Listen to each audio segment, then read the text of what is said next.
away we go. You just started when my phone dropped. Oh, of course. All right. So hello, everybody. I hope you can hear me and see me well. And I'm so happy you joined us here during our costuming for everybody. I'm really it's crazy how many people joined. I really hope that it will be useful for you and we will be able to help you, with your struggles with designing and with the costumes, with choosing proper design for you. And if anybody would have any questions during the class, please feel free. I'm gonna first go through the basic steps of designing something when I design it for somebody or for myself. So yeah, I'm sorry, time to time I might switch on and off the AC because in Cairo is crazy hot right now. So yeah, please, I feel like I'm speaking to myself right now. So if anybody would have any would like to ask something or tell something to me, please feel free, because it's really strange speaking to the, at least you get used to it. I'll be here to just interject a few things so you don't feel strange. All right, perfect. All right, so let's start it. I use 5 fillers for designing the costumes. And the first filler is the dance style that you're gonna dance to. And it's quite obvious when we design the costume for the folklore and for the classic, or for the shabby and for the classic oriental, because the differences are so obvious. But it's more into details when we design the costume for the tarab, or for the oriental song, or for the classic bejans, or for tabla, for example. There are small details that should be taken under the consideration when designing for those styles. You can dance all of them in the same costume, in the same outfit, but if you have a budget for it, or you want to invest in a different costume for those styles, you can totally do it. And it's especially helpful if you are competing. If you don't go for the competitions. Okay, that's my cat now. Okay, if you go for the competitions and you need it for the different styles, within the competition. I am so sorry. Please let me just take my cat outside because he's.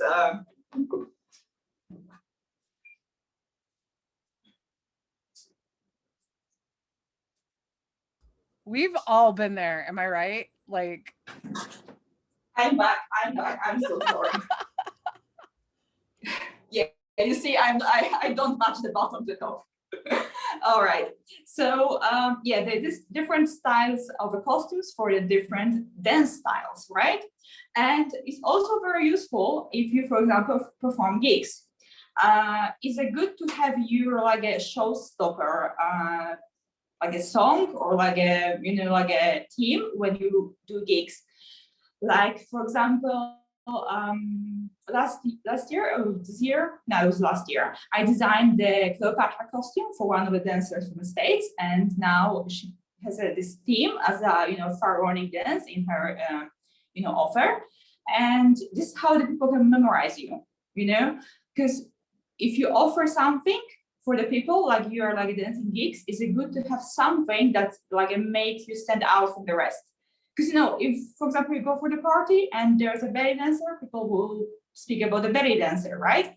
But if there's a belly dancer which stands out somehow, and for example, it's a belly dancer who performs the pharaonic with a special pharaonic costume, or it could be, I don't know, the birth of the paradise theme. You can have these wings, the painted wings with the birth feathers, and you can have some costume with feathers. It also give some special touch, you have something that makes you stand out. So this, when I'm talking, this is the thing when I consider when I'm talking about the dance style, So you're choosing the costume for the proper style, and then adding the small touch that will really make it stand out, and really you can see that this is for this particular style, and it makes you also stand out in the crowd of the dancers whenever it's a competition or it's dancing for the gigs. So that's the first filler. Anybody has any questions? No. I have. All right. Yeah, I have go ahead. a question. Yeah. So you mean the first one is depending on the dance styles, and also if it's a gig or a competition, like where are we performing, right? Exactly. Okay. Yeah. Well, it doesn't depend. It is a gig, because about this I'm gonna go in the second one. Is what kind, because within this gig you can dance also different styles, right? You can dance Yeah, show, you correct. can dance whatever else. So I'm just saying that it's also useful for the gigs, even though there are no the competitions different styles. But it's good to have something that is very specified. I hope that's clear. Yeah. All right. All right, so the second pillar is the type of a performance and the type of an audience. So again, mostly we're talking competitions and we are talking gigs.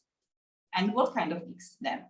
So you know that for the competitions, usually some judges are very strict about the length of a skirt. So I have been competing back in the days, and I know that some judges been cutting a point for the too short skirts, right? Which is a bit crazy, but that's a reality. On the other hand, when you perform, for example, in the restaurant, very small space, let's say you have a lot of tables and you have to move freely, there's no stage there. Do you really want to have a skirt that's really dragging on the floor behind you? It really stops you, sort of. So when you design a costume, you have to in mind for where you're gonna perform in it and what kind of qualities this costume has to have, right? So for instance, the length of a skirt or the volume of a skirt, honestly, I don't think that the volume more than a circle and a half is useful, because when you turn more than that will not open, Usually when you have a really, really big volume of a skirt, the mermaid with a really big volume, you can find it with the Russian designers, for example. When you do plenty of turns one after another, the skirt kind of wrap together. It doesn't open unless you're gonna grab it in your hands, right? So you have to mind also volume, right? Yeah, I'm sorry, I'm just taking a look into my notes, so I'm sure I won't forget anything. Yeah, also when you perform for example, gigs, you don't want really a complex solutions. You don't usually have so much time for changing in between sets. You want something that you can really, put on quickly and don't stress about it, right? While on the competitions, especially if you don't take part in many categories, you might have more time. You may have your hotel room, for example. If you're attending a big competition, that's usually they're in the hotels, so it's easier to get ready, right? So for this kind of event, you can have a costume that has some extra straps, something that you have to snap together, some straps over the belly, some separate parts, you can take your time to get ready for the show, right? Also, for the gigs, usually you need more costumes because you're gonna perform more often than on the competitions, right? And when you go for the competitions, usually you go, they happen once a year. So within 1 year, you can compete in this costume on several different competitions, right? While you have a gigs, usually you go to the same restaurant and you perform for the not same people, but some customers are, they're coming regularly. So you might meet people who already saw you in this costume. So you might need more costumes. So for the gigs, you might also, because you need more costumes, of course, we don't have unlimited budget, you can tone a little bit down and go for the simpler costumes. Also because you have to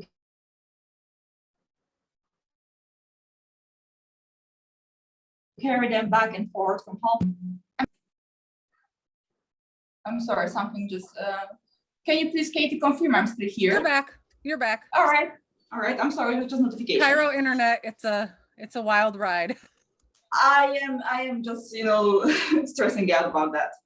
So yes, so for the gigs you don't need so many costumes, so we can go for. Opposite. For the gigs you need more costumes, so we can for the more simple look, right? The one more factor that many people don't take into the consideration when ordering a new costume or designing a new costume.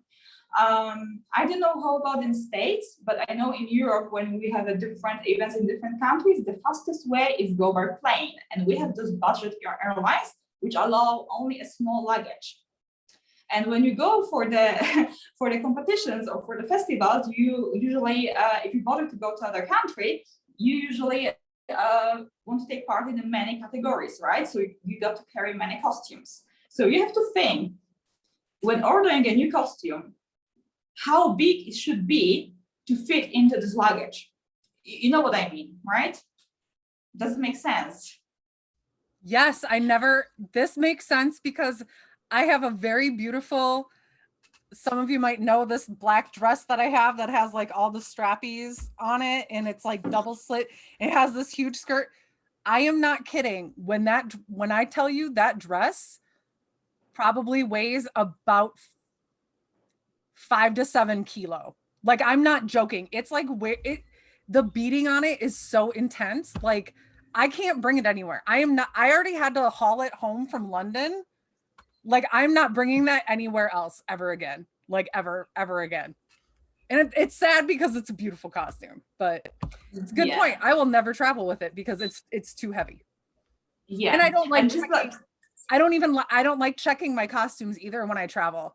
Even if I have checked baggage, if I put it with my other stuff, I'm too paranoid because I can go to the store and go buy workshop clothes. That's no problem, but I can't go to the store and buy a costume that's going to fit. So exactly. That's a good consideration. I never thought of that before.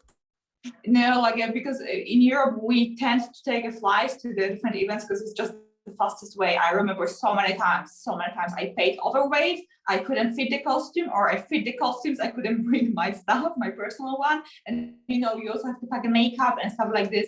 You have to remember about it, because, well, for what you're gonna order this beautiful costume with the idea of going to festivals if later you won't be able to pack it and take it with you somewhere, like you have to remember about this. So, like, to sum that up, basically for the gigs, it's fine to have a simpler costumes with an idea. It doesn't have to be like super expensive. Why, if you think of competing, of being of aiming to be a teacher on the festivals, it's better to go for this more fancy and something that's gonna make you stand out, right? That's why I'm mentioning those two. So that's the second factor when you design the costume. For what do you need it? And there's not all, because if you need it for the gigs, you have to understand your audience, right? We don't always dance for Arabs, or if we dance for Arabs, they come from the different backgrounds, right? So I know that there are a few people here from London, from England, definitely. And there are also like some other fellow Europeans. I don't know if there's anybody from Scandinavia here, but yes? Okay, I thought somebody was saying something.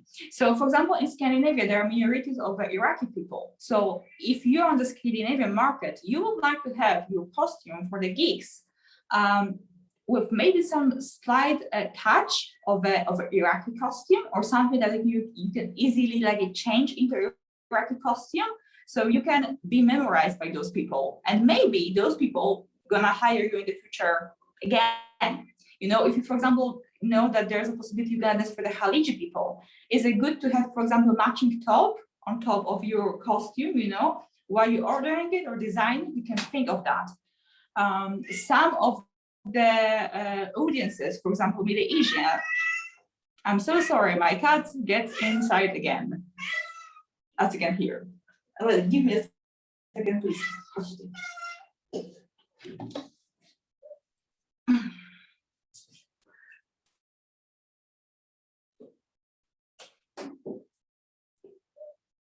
I thought somebody had him unmuted and it was their baby.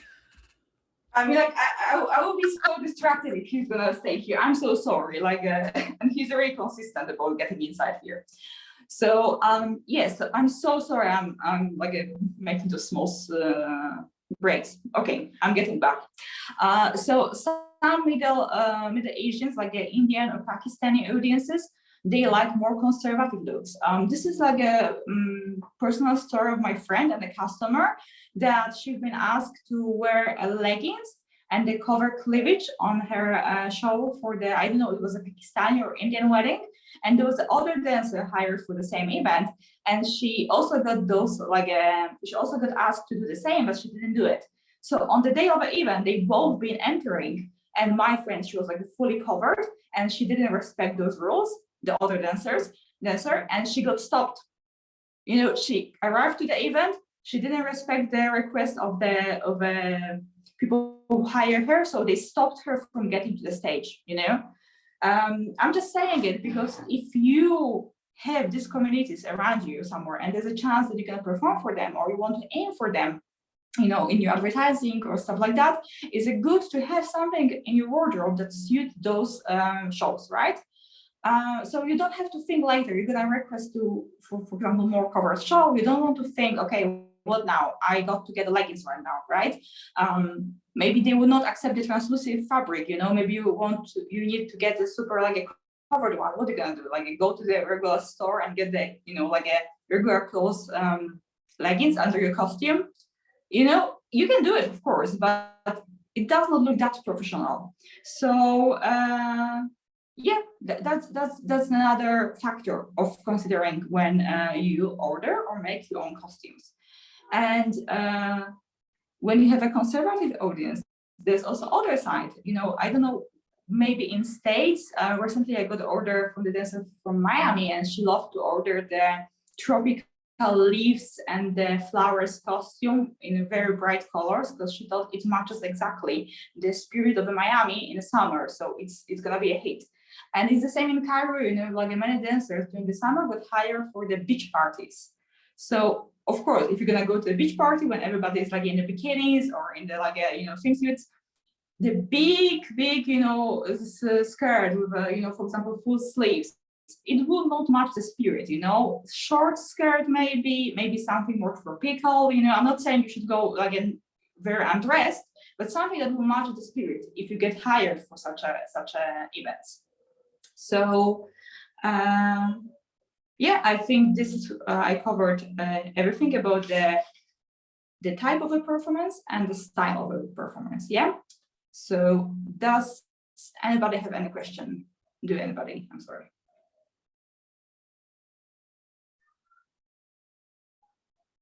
Hello, am I still here? Could somebody confirm? All right, perfect. You're here. All right. Okay, I'm just like gonna. All right, good. They might just be shy, but you are doing a very good job of explaining things. So I don't think. Don't worry. I just please speak to me time to time because I am super stressed that my internet will just like flick on me at some point and I will be just talking to nobody. All right. All right. So we covered 2 fillers, and let's move to the. We have 3 more, and those 3 are very personal. So the first 2 depends more on what you dance and for who you dance. And now we will go to you as a dancer and as a, you know, like a human being with a body and the certain features. So in the fashion, there's 5 body types. So there is an hourglass, the one that everybody, you know, dream of. There's a rectangular one, so the one when the breast and the waist and the hips are similar size. We have a so-called a pear shape, so the hips are like a bigger. We have a inverted rectangular, no, triangle, I'm sorry, when the shoulders are more wide than the hips are narrow. And one more, yes, triangle. And the so-called apple shape, so where the waist is the biggest one out of those 3 factors. So those are this is like the most basic, you know, way of dividing the body type according to fashion. There is something more to it. There are some more complicated techniques, but I don't think really that it applies to belly dance because the idea of working with the proportions, with the body proportions, is to adapt your body proportion to a certain. For example, you are you are pear shape, yeah, your hips are bigger, so you play with proportions to get hourglass shape, yeah. So you try to like make the upper body larger. With a belly dance, there's this problem that we always put emphasis on the hips because this is where the work goes. And also there's not so much clothing, you know, going on. There's usually a bra and a skirt and maybe some sleeves. So, you know, when the body is naked, we can't really like play around with the shapes and with, you know, with the patterns of the clothing, like we can't really cover the waist. We can't really like cover the hips. We can't make it loose. Because you know the movements won't be visible, but there are still plenty of like stuff we can work around. And with these body types, I'm gonna show you on examples of the people who sign up first how to work around it, because it's gonna be really long if I'm gonna now explain for every type of a body what to do. But I can only say that play to your strength and hide your weaknesses. So if you, for instance, if you're not happy with your waist, right, find a way to cover it, right? If you're not happy with your legs, choose the designs that's gonna cover it. You know, I'm not saying that you got to, you know, cover from head to toe, but it's just, you know, for example, you have a belly, just add something like a hanging part from the bra that's gonna hide this side, right? You have a really big hips and a small upper body, try to work with the decorations on the upper body to even that up, right? You are short, you try to work with, you know, with making yourself slightly longer, you know, maybe by high-waisted skirt, maybe by one solid color dress. This also makes you taller.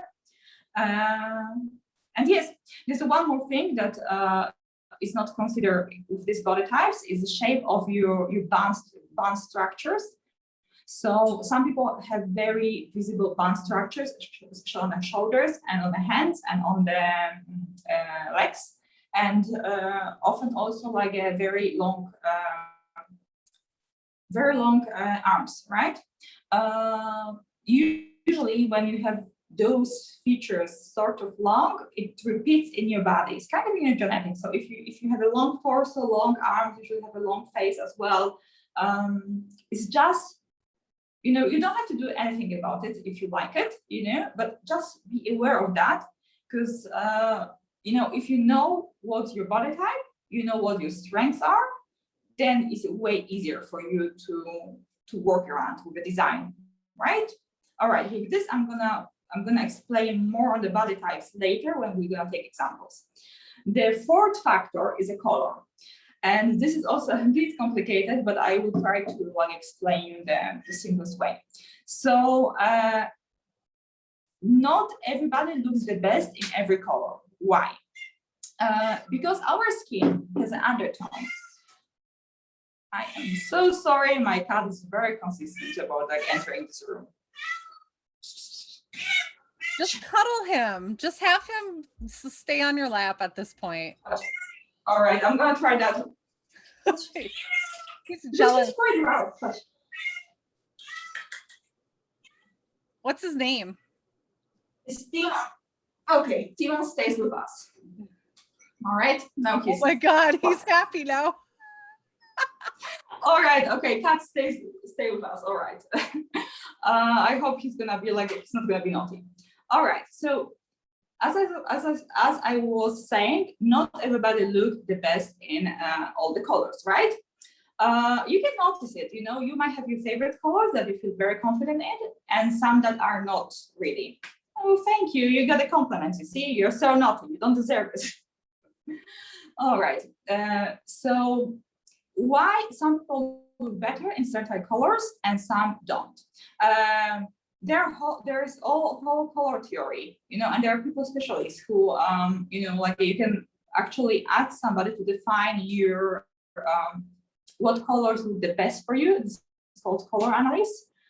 Look that up. It's very helpful. It's also very helpful than makeup. So there are 3 factors about the analyzing your colors and which, not your colors, like your features and which color look the best on you. Okay, I'm sorry, you stay here. So first of all is the undertones of the skin. So basically you can be neither cool or warm. And also some people might be neutral, but usually you go neither the cool side or the warm side. How to define it? First of all, you look at your veins at your wrist.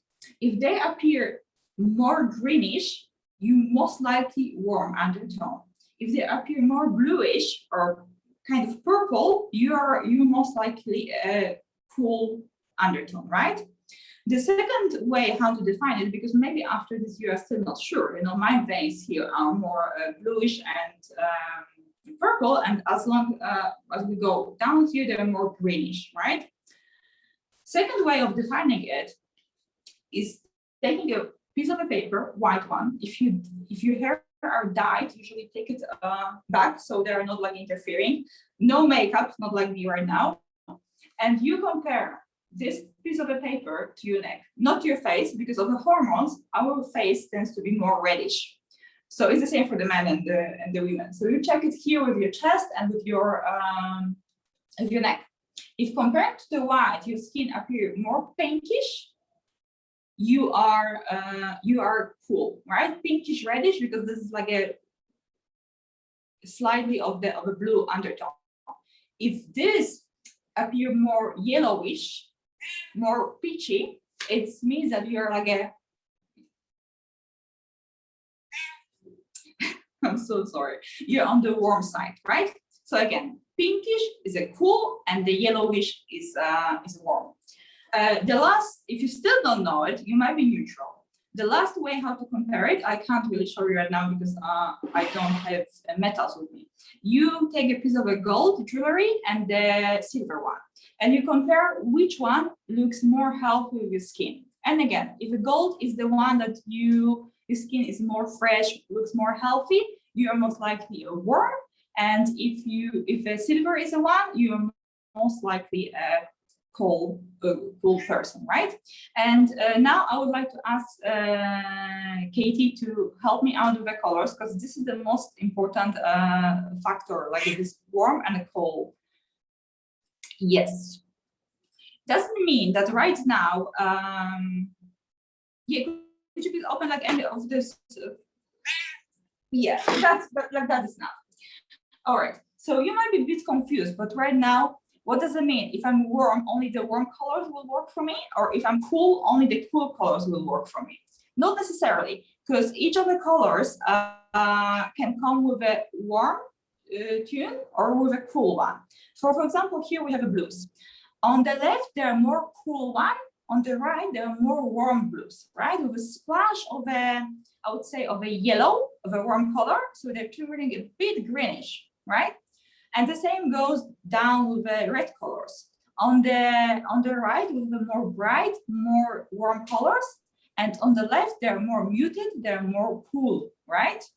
Could you please go down? The same will go with a neutral, for example. They are the goldish one, they're usually more warm, and the more muted one, more like a neutral looking, I would say, they are cool, right?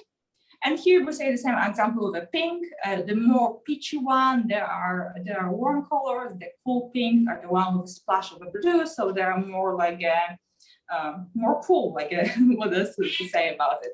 And the same goes with the yellow. You can see the cool one on the left has a splash of a green, slightly turning into green. So maybe not the green, like a splash of a blue. So that's a cool color. It's turning yellow to more cool side, right? While the other on the right is more like turning toward orange.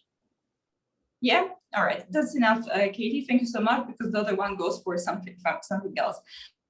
Okay, I know this is quite complicated. The colors are the most complicated. Does anybody have a questions so far?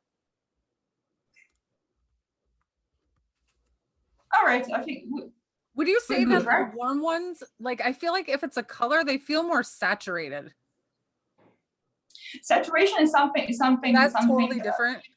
Yeah. Okay. Unfortunately, I am terrible with color. Like I am terrible with color. Like I can't tell what color my skin is.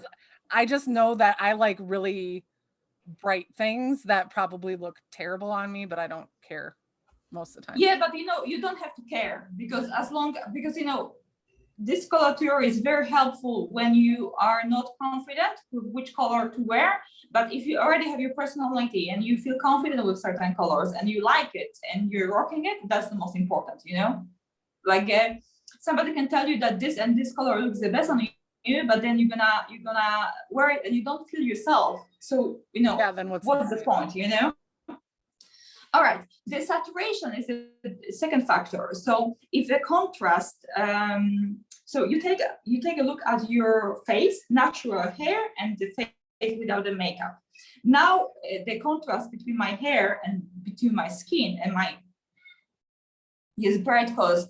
Yeah, I will explain you why for some bright colors, for some others, for some other like some people look good in the bright, some don't. Okay, we're talking about the contrast. So we're talking about the eyes and the hair and your skin. So how is the contrast? So now the contrast of my eyes and my hair is quite popping on my skin just because I have a makeup. In the natural like a light without the makeup, my eyes and my hair and my skin are similar tone.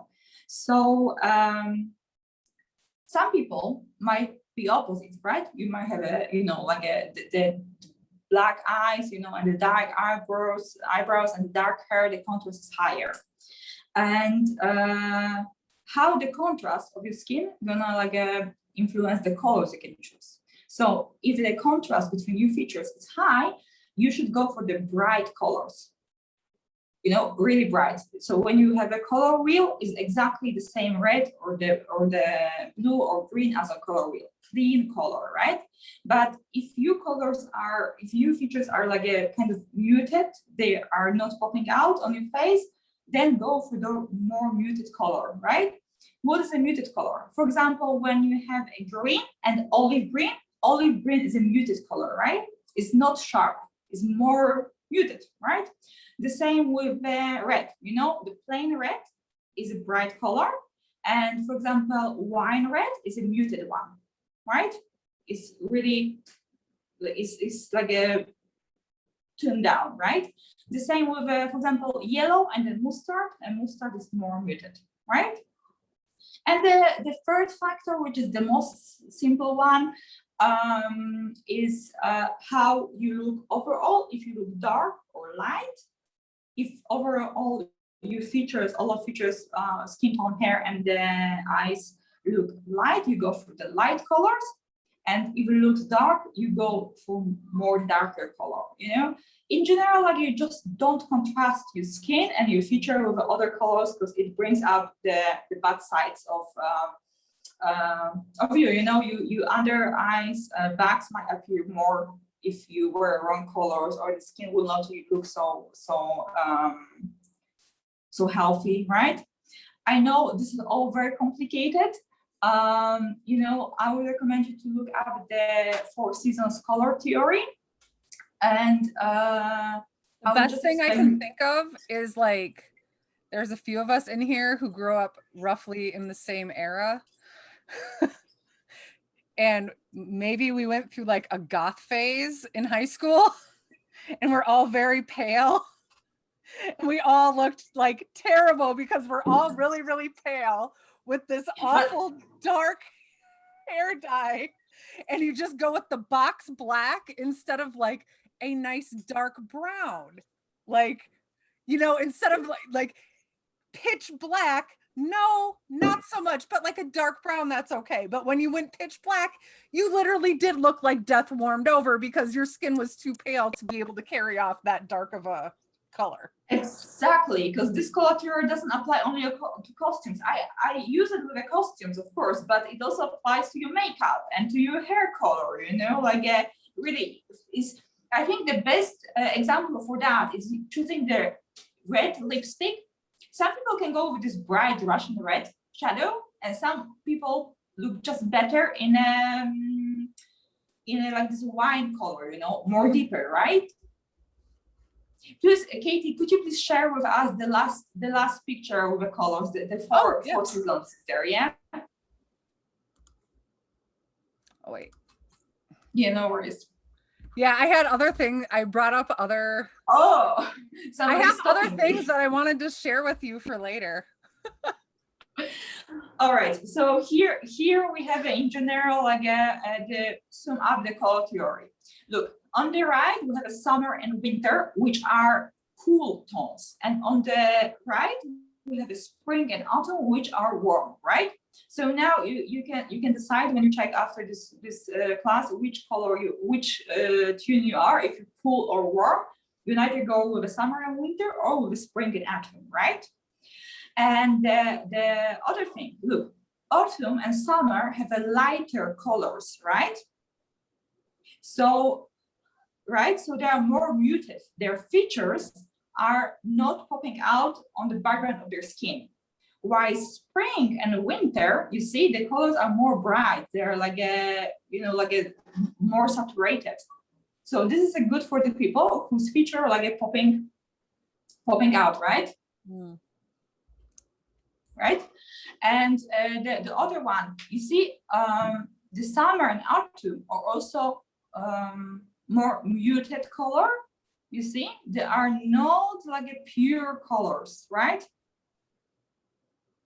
While winter and spring, they are more bright, like a, not bright, yeah, clear. They're like a clear, right?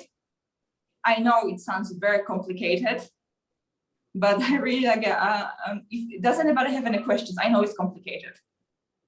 It's always the difference between what I like versus what I am, for me. Yeah. So right now you can use it if you're not sure, if you like something, go for it. The costuming is about your confidence. And now we're turning to the fifth final thing, your personality. Unmute. Who you are. You can unmute. Somebody has a question. Damini, unmute. Okay, I think I mostly agree and I empathize with Katie saying, okay, this is confusing, but I think it's about what I like and totally get that point. And I'm equally clueless about these things. And it's so nice to learn, even though it's confusing. Hi, Magda. Thank you for this. I had a question about all of this.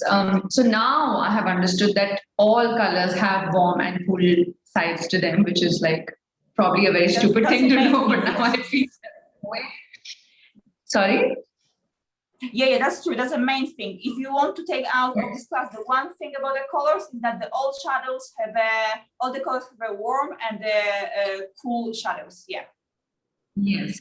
But I was thinking, yes, so all these factors help. But going back to the first point, is it also about what you want to dance out, right? Like, because I was just thinking, if I wanted to do something like a shabi, it's going to be so different from if I want to do something romantic. So then this can help me. Okay, it can help me know that on an average, I am either a warm, preferring person, like after knowing all these factors, after studying all these factors, keeping my preference aside, like what Katie said, this is what is better for because of my features, because of my contrast, because of all of that. But going back to the first topic, I can also use this information to segregate my costumes, right?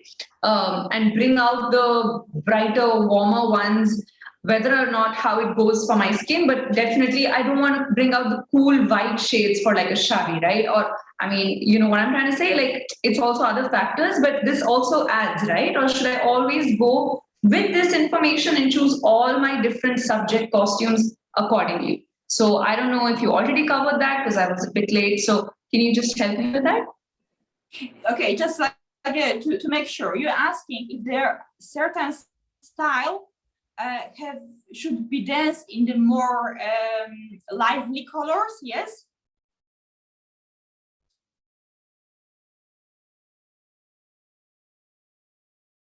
Yes, that's what I'm asking. So that, yeah, no matter what your contrast and your features are, do you still want to segregate and have some warm and some cool because of the different styles and the personality of the different styles?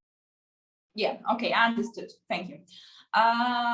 Is a good question. Okay, first of all, you can say that, okay, this color theory seems too complicated, screw it, I'm dancing in what I like. And it's fine, as long as you feel confident in it. Because why do you have a costume? It's not only to look pretty, it's to give you confidence, right?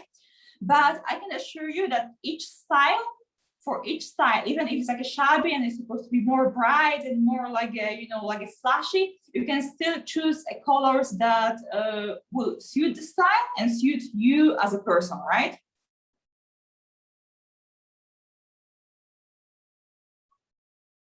Yeah, makes sense. Yeah, that's what I was asking. Yeah.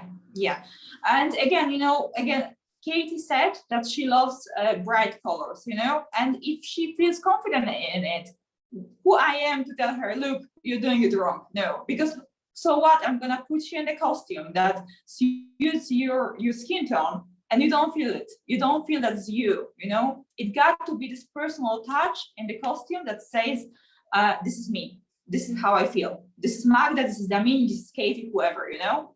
I'm telling about these colors because I know that many people are confused about which color to choose. How choosing a color is usually the factor we spend the most time when designing the costume. You know, that's why I can tell you about this theory, and thanks to it, you can know how to work with it. You know, you can look up the colors.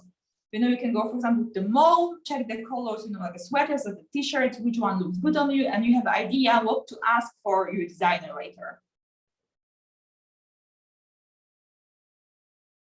All right. So this way we're moving to the fifth final part of the designing is your personality, you know. Maybe a fashion rule tells you should hide your hips because the ratio between the hips and the upper body is too big, you know. So what if you love your hips and this gives you a confidence? Go for it, you know. Maybe, you know, like according to fashion rules, black is not your color, you should not wear it, but it gives you power. It's something that you feel good in it. You know, the point of a costume is to make you confident, to make you beautiful. We all know the feeling that we are not well prepared or prepared enough for the show or for the gig or for whatever. And once we put on the makeup and do a hair and put in the costume, we feel like a queen. It's like, it doesn't matter how I dance, I look great, right? And we should not be ashamed of wanting to look the best, you know, because this is like giving us the security, right? If you feel that you look good, that you're able to do stuff, this is the most important, you know. All right, I think I'm pretty much done with all the factors. It took me almost an hour. Any questions?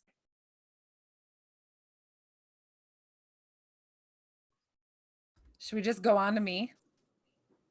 Yeah, pretty much. You ready? Are you ready? Yeah. How do you want to start? How we want to start? Katie, would you mind to share because I think it's good if we're gonna see how you look at the costumes, and you can just go to your Instagram page, and if you don't mind to share that with everybody, right? I think most everybody knows me, but you know. Yeah, you can. Oh, see, I was creeping. I have ideas already, so.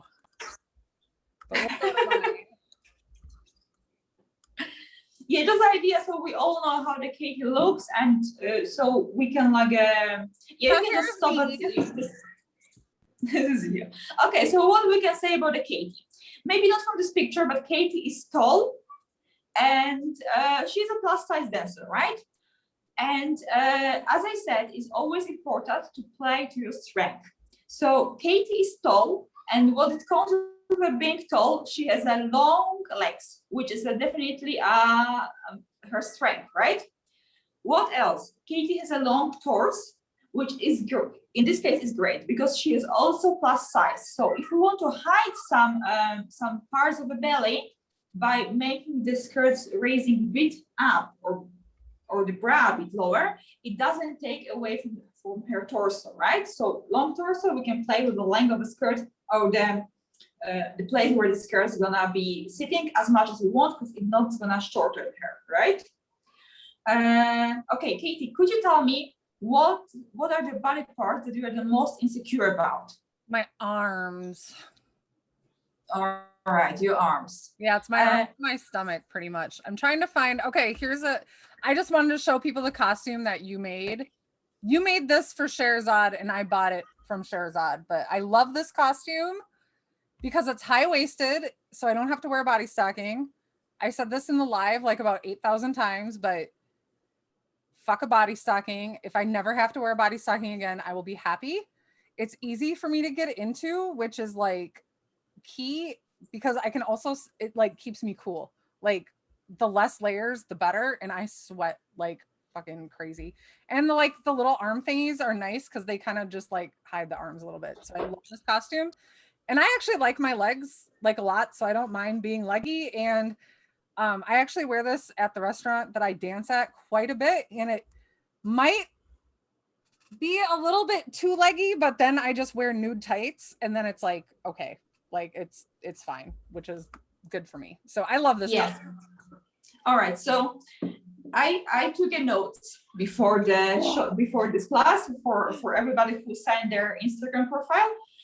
So the strength of Katie, which I write down here, were legs, as I said before, being tall and having in general a tall feature, so we can play around with where the skirt will sit and stuff like this.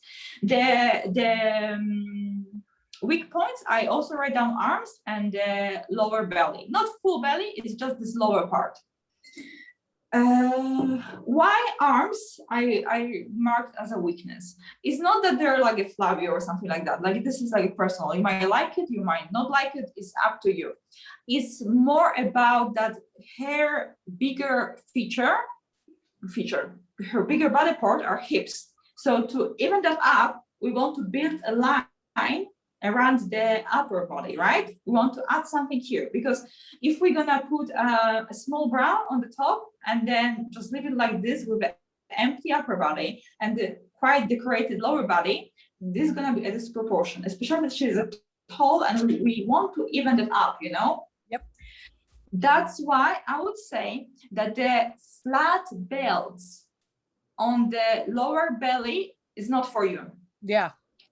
Because it drags attention exactly to the point which you are feeling insecure about, right? Right. This is not the solution. Also, I wouldn't go for the V-shaped belt. Why? Because you said, as we said, the lower belly is quite make you insecure. So when we're gonna make the V shape, here is exactly the lower belly. Exactly, right? Like, yep. Do we really want to point it out? Not really. What I will do instead, if you want to go for the low raised skirts, I would go with an irregular pattern. So the pattern that when you have your line of your hips, yep. The pattern goes a little bit up. You know, it might be it might be lace, you know, going up, something irregular. So it's gonna hide, you know, the love handles and you know right. It's because whenever you put the straight line on your body, this is where you drag the attention of the people, right? Right. So this is what you would like to use here. What else? Yeah, I like Katie in the full dresses because she is tall. You know, it's showing that she is tall. Being tall in the stage on stage and being in general plus size is great for big stages, because we small dancers or regular size, we really have to work to cover the whole stage, to be visible there. Nope. Yeah. I don't have to do that. There's one thing I forgot about to say about the silhouette of a dancer. There are two things that can instantly improve your body shape. And we tend to forget about it. Is we learned it on the first ballet dance class. So first of all, if you're tall, you are tall, but it doesn't matter if you appear even more like taller. If you're short, especially for you, straight your back. You see, now I was sitting like with a band back. Once I straightened and roll my shoulders, you see the neck appear longer. Yeah. I'm generally like more longer, right? The other thing is, you know, your pelvis, your hips, you should tuck in your tailbone, right? So I'm sorry, I'm gonna stand up right now and show it. So usually, look, now I stand normally, right? My hips are rotating to the back, right? When you do straight away, you tuck it in. Just look what's happening when I'm tucking it in. You see how the waist Yeah, you gave yourself a waist. Wow. Straight away. Straight away, right? So if you are not motivated or you're kind of forgetting about the basic rules of belly dance, it really helps you, you know. If this is not the motivation to keep your body posture, you know, correct and save yourself from the injuries and, you know, dance correct technique, I think you look like a straight away way better, you know, when you do that. So this is what I forgot to say before. Let's get back to Katie. So Katie have extra motivation to keep your hips you know, rotated properly. All right, I like very much when the both legs of Katie are showing because they're long. It's very nice. I like it with a 2 legs open costume. What else? What does not suit her and does not suit anybody with a bigger hips and in general being a plus size? Could you please scroll down? Yes. Go down. Good. Yeah, both legs. And you know, I want to find one of your ballet dresses. Oh, which one? Whichever. Just because they are the full body, the would be great if we could see it. Ballet dress or it can be training wear, pink one. Oh, the one leg one? Yeah. Yeah, on the right. Exactly. All right, this one is not that bad. I mean, it's great. I mean, I'm sorry. It's not what it's not going to be this brutal with you guys. I can take it. Don't worry. No, I'm sorry. I don't mean anything. What I mean, the skirt here is straight like that, and Katie has a big hips.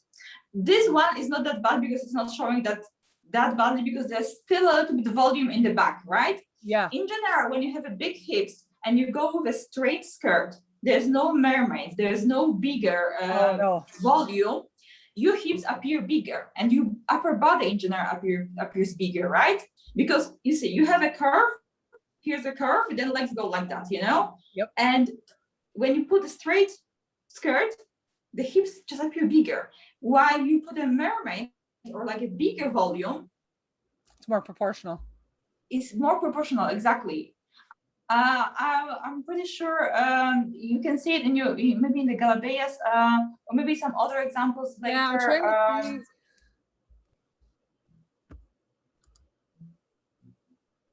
No, that one takes too long. We don't need to watch that. No, okay, never mind. So there was one more dress of yours, which is a more like a military print. Oh, yeah. I know which one you're talking about. That one does not fit me at all. But there's a one good thing about this dress, which I want to point out and show people what does. God, yeah, I haven't quite. Where is that? It's far away. That one's way down. Yeah, I haven't watched forever. It's very actually. I'm sorry, I'm like screening. Scrolling down there, but now I know which one you're talking about now. Now that you say it, I know which one. I know exactly which one you're talking about. This one, right? Yeah, exactly. All right. So what I like in this dress is a V-shaped front and the back cut with a lace. Little goatee. Why? Because it's kind of like a just choosing the part of your belly which looks slim. It gives make the audience look in the front part, so the waist appears smaller, and in general this part of the belly appears smaller, right? Because here is lighter, the front, the sides are more dark, and it's kind of like a give you a straight line, you know, like if you want to slim yourself down, you want to look for the straight lines here, right? Like something that makes you longer, not wider. So this is a contrast for the straight skirt. This is like not a good way of making yourself longer because you emphasize the hips. But whatever goes up goes in this upper part. You know, when the sides are darker and the front is is lighter is a great thing. You can also fake the pattern, you know, like for example, the dress, you can on the dress in the front have a lighter hourglass fabric and on the side darker fabric that's gonna like you know, slim you down on the sides, and you can pretend that you're hourglass shape. Yeah, I think you did some stuff for like Yalia, kind of like that, where it's like a kind of a fake. It's kind of like a fake. Did you make? I know which costume you're talking about, but that wasn't made by me. Oh, that wasn't you. Okay, never mind. We won't talk. Yeah, about it. No. but it's also a good example because you know who does a lot of this? Olga Aida style. Yeah. She does a lot of this hour-shaped glass, you know, and neither it can be a full dress if you feel like you want to cover, or it can be also a belly part, you know, like you know, it's hourglass, right? Yeah. Anything else? Yeah, what I love of Katie as well, because Katie, she's a plus size, and definitely her hips are bigger and the waist are slightly smaller, but the body is not like a super well defined with the curves, you know. The difference between the waist and the hips is definitely the hips are bigger, but it's not such a big dramatic curve, right? So I like on Katie asymmetric stuff, like your black dress, the one that you said is so heavy. Yeah. I love the asymmetric stuff. If you have this type of a body, why? Because you can't really say where the curves are, where they're supposed to be. Like it's kind of like gives you like it breaks down the idea where should the body parts be. You can't really say if she's slim or not. So this is a great, yeah. Also it's like a pink dress that if you have a bit of like a not defined shape, and yeah, exactly. Yeah, you can't, because you know the decoration goes from the breast to the waist all down to the hips. It kind of like, you know, like as an audience, I'm not sure which body part is where Antoine and Star's other, so I can't really say, you know. Yeah, I think it looks really, really great. Yeah, it's still sexy. It's still naked. I like naked costumes. I don't mind. So yeah. I think that's all when it comes. I mean, like, is there any more questions somebody has? I'm sorry, Katie, if you don't mind, if anybody has a question about the Eurocentric body type and how to work this out. It's a beautiful costume, yeah. And it's not only as a beautiful costume, it suits her well, you know, like it's well made.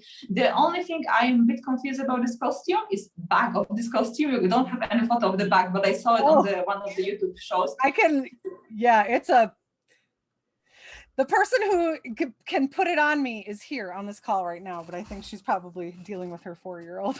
But I can't get it on by myself. It's a trick. I have one problem with this costume on the back, because on the back the rhinestones go the same on the lower back and on the hips area, and this is not good. Like making your back flat is never good, you know, like you can't differentiate.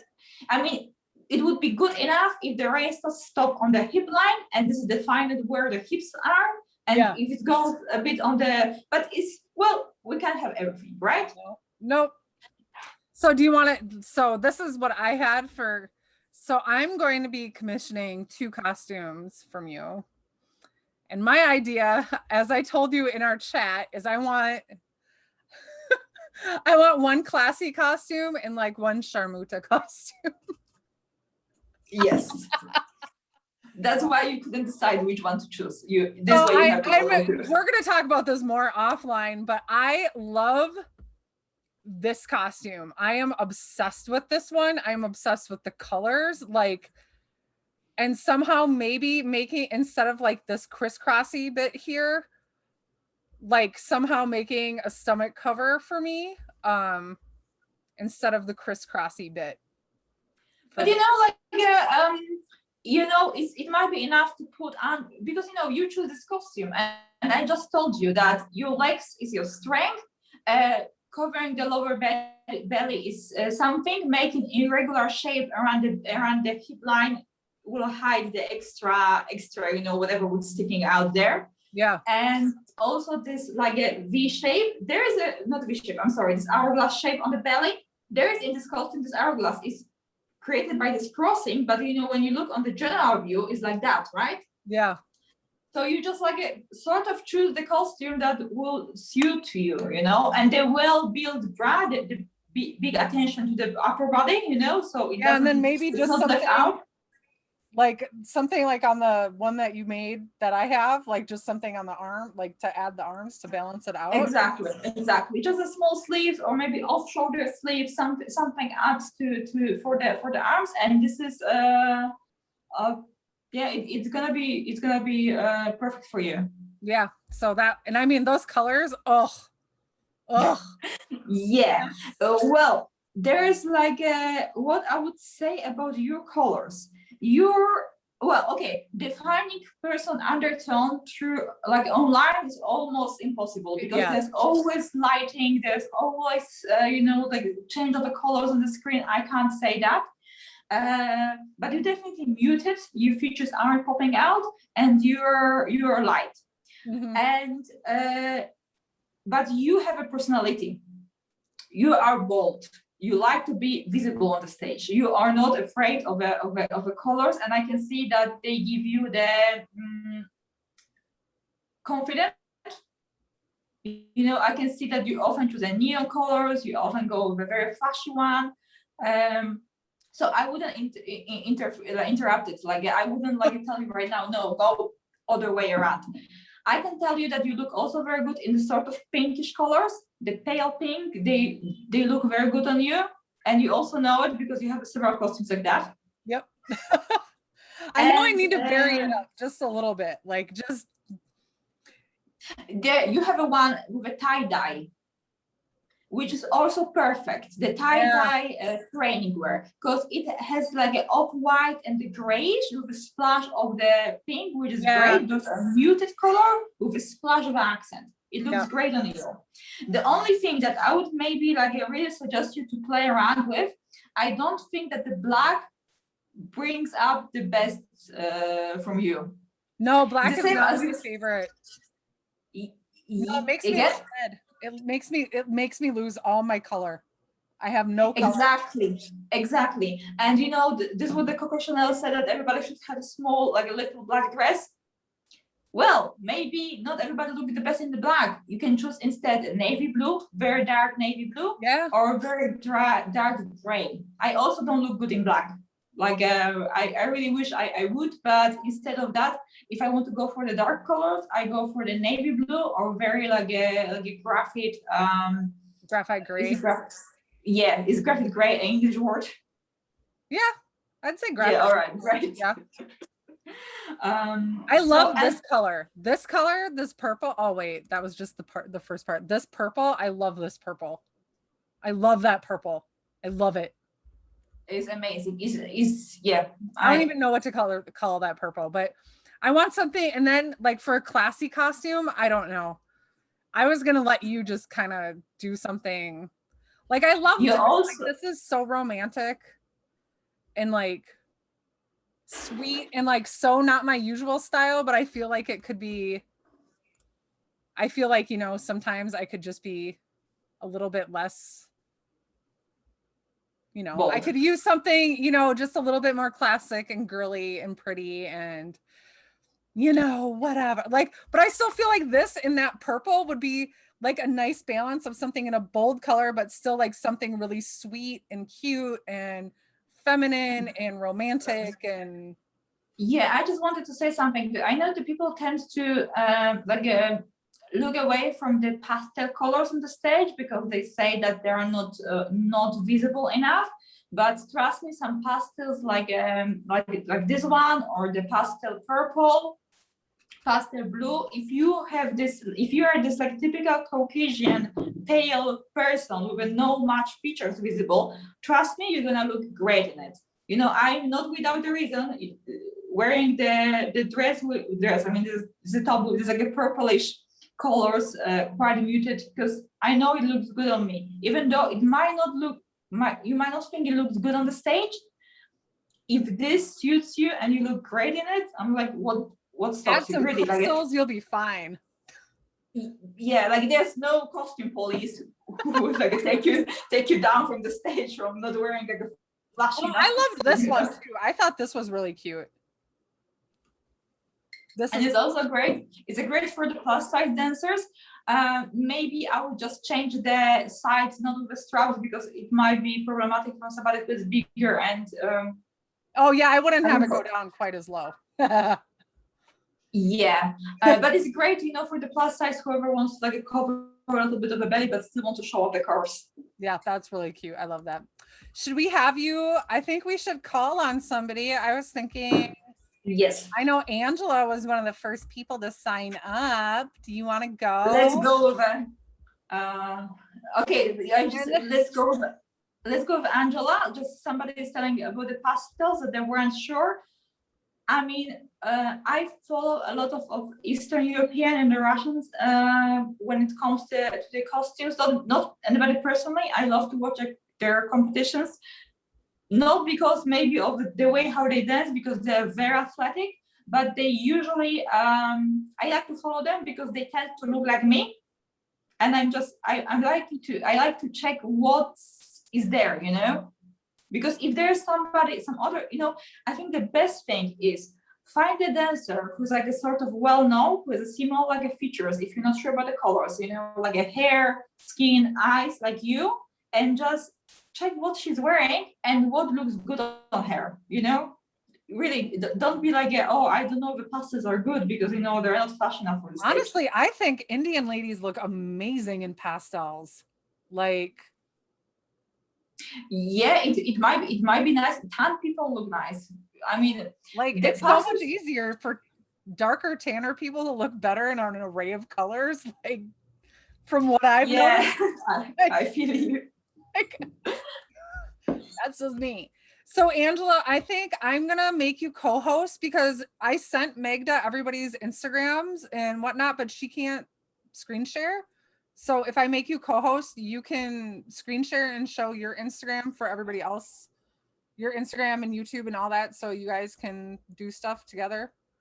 And I'm assuming you know how to. Yeah, Oh, I don't know how to drive in Zoom. I know how to drive in Microsoft Teams. Oh, it's you just share. You just pull up a browser and share screen. Okay. Well, let me pull up a browser window that doesn't have 8 million tabs. Close your porn. Sorry, I'm good friends with Angela. It's fine. My nerd prawn. If you can't figure it out, I can do it too. yeah, you know, it's just useful if everybody gonna see it, because they can see your body, how it looks, and maybe somebody is out there who looks the same as you and or similar, and they can, you know, take advantage of that. Sorry, I didn't do my homework. No, it's okay because I sent it over. She just can't do it, but I can do it too if you want me to. Okay, Katie, go ahead, please. All Yeah, right, go ahead. I'm like- Angela enough. You know my socials. Do I? I would be like a burning red if somebody asked me this in the Zoom call. I don't know how to do it. All right, could you please scroll a little bit down so we have somewhere the full picture of That's a good all right, one. let's Here's say like a good selfie of you. yeah, so we can say that Angela is slim, and she has a very nice marked hips. They're very visible. She's definitely a pure shape, and she's slim. I'm like, what to ask more for? Like, is it perfect for the belly dance, because we don't have to worry about any like insecurities around this area. So yeah, the strengths definitely is being slim and having nice marked hips. Angela, could you tell us, if you don't mind, what are your insecurities? My biggest insecurity is my rib cage. Just Rib that you cage. can see my ribs when I dance. And also All my right. arms. I don't like to have my arms naked. I need Okay, to I have see. something on them.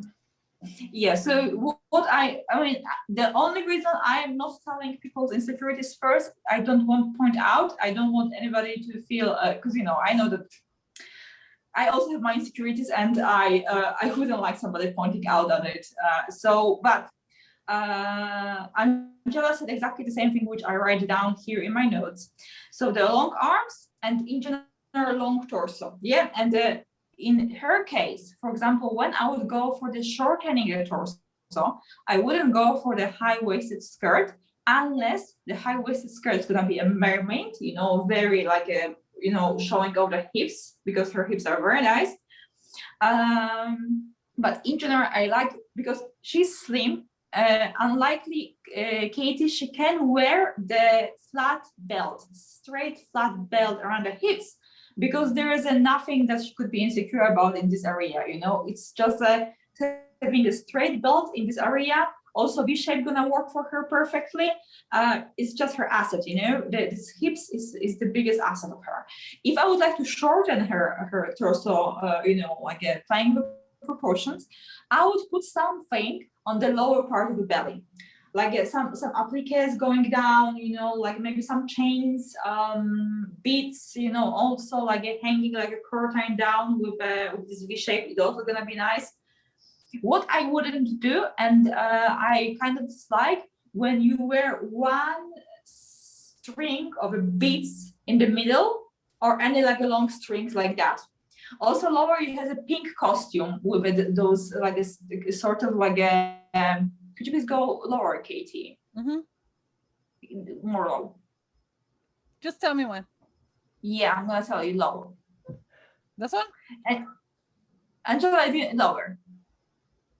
And lower. Yeah. I knew that there was a costume like that. Okay, Angela, do you know which costume I'm talking about? I know her costumes. You can tell me. I don't. There's a pink. Oh, maybe it wasn't pink. Is it a Bella? No. Huh? No. This one is good. Huh? Oh, this one, pink one in this one. Yeah, exactly. So you see here, not only we have a string of a long stuff on in the middle, then there are two. I don't know. I think they're from halter neck. I don't know the straps. When you put the single long straps on the torso, it kind of make it even longer, because you have something that just like drawing down. Yeah, it drags attention to the long vertical things, and it's not good. However, the one that is just above it with a I was just thinking that looks really nice. Exactly, it's also the same idea, bringing something long on the torso, but it's like it's irregular. It goes all the way on the torso, right? It's not a single string of a beads, right? That drags attention to make it longer, right? So this is what I would suggest, to add something from the lower part of a bra. And this is what you said, you are insecure about your rib cage, so those decorations would sit directly on the rib cage and would cover it slightly. For me, your rib cage is not a problem. I mean, it's like any other. I'm pretty sure there's other dances like that out there. Like I would not be insecure about visible like your ribs. It's just to shorten your torso slightly, right?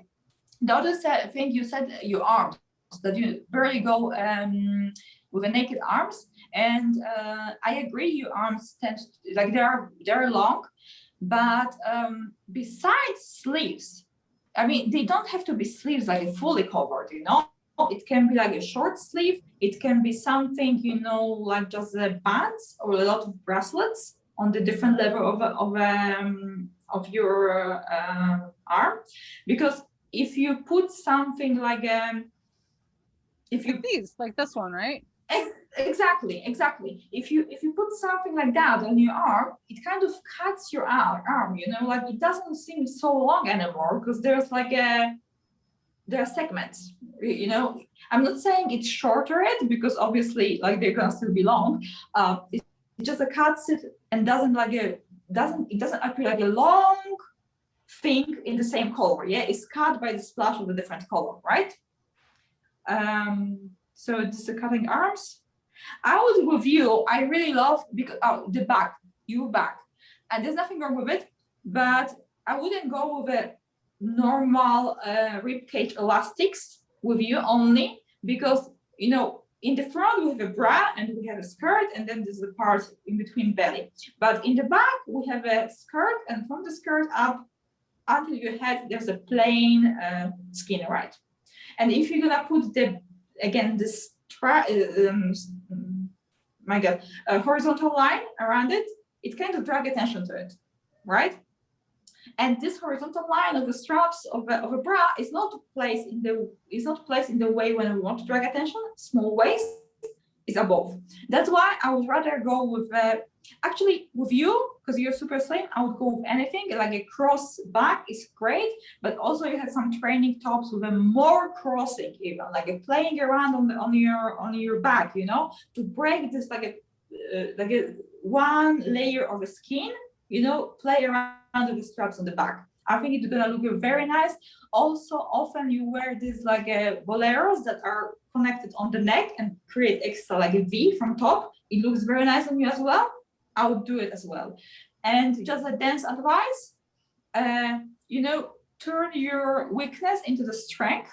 I think if you're gonna work on the arm techniques and you're gonna really like focus on that, and work on that, I'm pretty sure that you might turn, instead of being insecure about your arms, about being this, you know, like a well-known dancer from using your arms very well, because they're there, you know, they're your body parts, they don't go anywhere, they're long, yes, but if you're gonna know how to, you know, use them properly in your dance, it can really look beautifully, you know, like with extra decoration on your arms, and you know, like doing some beautiful movements and being very well aware of your arms. I'm like, you have a potential there, you know, like some dancers are like queens of shimmies because they have a big hips. Nobody tell them like, oh, you should be insecure of your hips because they're big. No, they use it to their advantage, right? Right? This is the same with any body part, you know, like we were born this way, you know, everybody is, you know, built this or that way. We're not gonna change. I mean, like you're pretty much gonna have this body until until for whole of your life. So just use your strength, and you can even turn your weaknesses in your strength, you know. What else I would like to say? One more thing, two more things actually. I would not recommend you plain color one dress. Why? Because with Katie, as I said, I would very much like to make her like a longer, because she needs that to look a bit slimmer. I'm not saying there's anything wrong with being plus size. Just please don't. No, I'm fine. You don't have to do I that. It's fine. willingly offend anybody, I am so sorry. This is not what I mean. You know, I'm just trying to point out things so you know how to look your best. And if these advices that do not work for you, don't worry, just ignore me. The most important is how you feel, right? So again, with you, Angela, if you put one plain color, you are slim, right? It kind of makes you even longer. You understand, like it's kind of like you're ready to rest. It looks beautiful on you, but still, I feel like it's one like you can't define really where the hips start, right? And you are not sure like is the long torso or like it makes you longer. I don't think it's beneficial for you. And I think that you would also look very nice. I think you, Katie, with a fire picture, which is right now on the screen. No, it was right now. Up. In the middle. This one, exactly. No, yeah. Yeah, this is the Galabea. This is what I wanted to say. This Galabea with a high open upper body is perfect for the pear-shaped ladies. Why? Because this exposes the slimmest part of your waist. And I'm sorry, I'm gonna stand up a little bit. So until here, you're exposing this rib cage where your waist is slimmer. I know that you might be insecure about this part, but the sides are still covered. But what does it do? Since here, it kind of mark your hips since your waist, yeah. So the smallest part of your body is exposed here, and in the contrast, your hips kind of start from this. It's the same idea of a high-waisted mermaid, but just folkloric version of it. So those low cut or like big open galabeas are very good for the pear-shaped ladies. I think that it's great for showing off the smallest part of your waist and also showing off your hips, you know. And okay, let me just, I think it's pretty much everything what I want to say. Is that? Can I ask Again? a question about color? Yeah, I'm gonna go to it. Just look quickly in my notes if I didn't forget anything. High slits. Go for high slits. You have a long legs. Yeah, it's gonna look amazing on your high slits. Yeah, and about the colors. So yeah, about the color, you are a bit problematic about it because you don't keep your natural hair. Your hair are red. So you kind of break down all of the rules of the colors right now.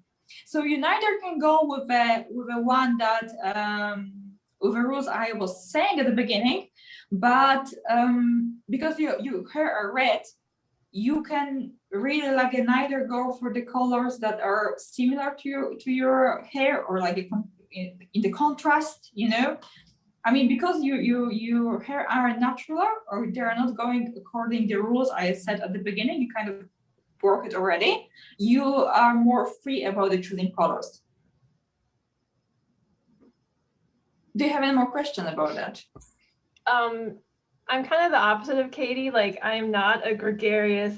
I don't command a room like she can. So I tend to like to choose bright colors to compensate for that. Is that a good choice?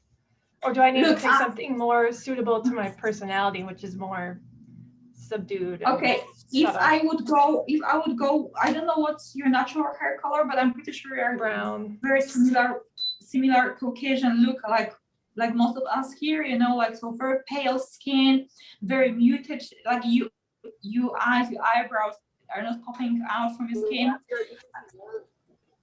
Am I right? Yeah. Yeah. So, you know, I would really, because honestly, I think with your hair color, you can stay with a red. Oh my God, I'm just getting it really personal. I'm so sorry. If you love your hair, you keep it. I used to also dye my hair red because I was thinking I don't look good enough for the stage. I have to be more and more, you know? But, you know, if you want to keep your hair red, I would go with a more, because your red is right now very bright. I would go with a more toned down color, darker, more wine-like.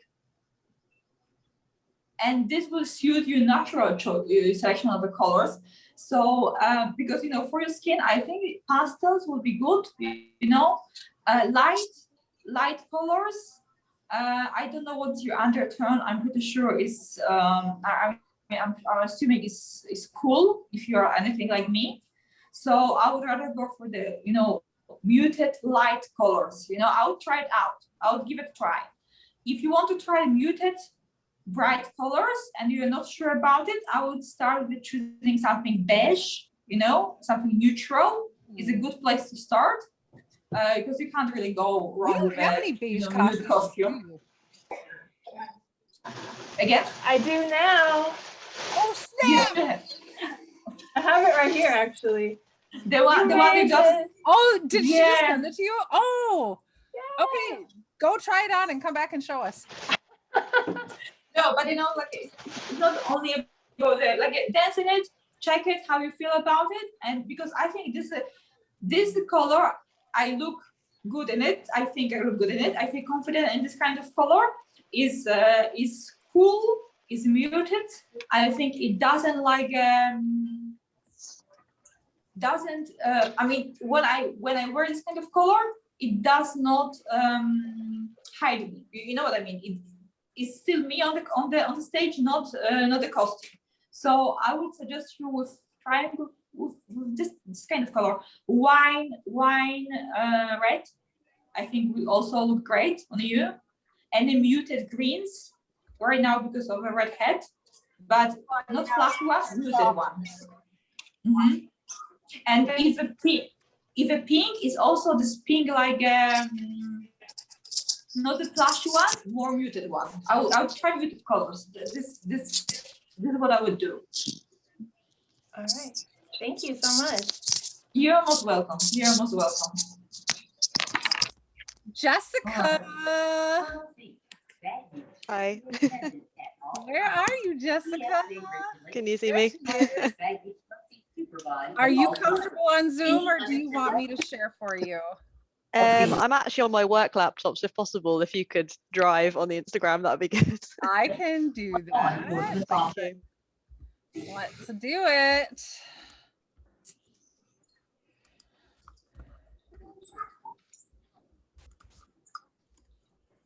I know, yeah, it's Jessica Belly Dancer UK, I think. Oh, you're Yeah, there you go. first. You're first. Oh, brilliant. Come on. All right, here. All right, Jessica. Honestly, I think out of everybody who sent their Instagram profiles, you have really easy body to maintain with the costumes. You really like get ideal. Like this is like the ideal right here. Very kind. I mean, like really, she's very proportional. Like I would say that you are still a pear shape. Your hips are slightly definitely. bigger, but it's not bigger than your upper body. You don't have to like compensate for that. You can, of course. I would add here.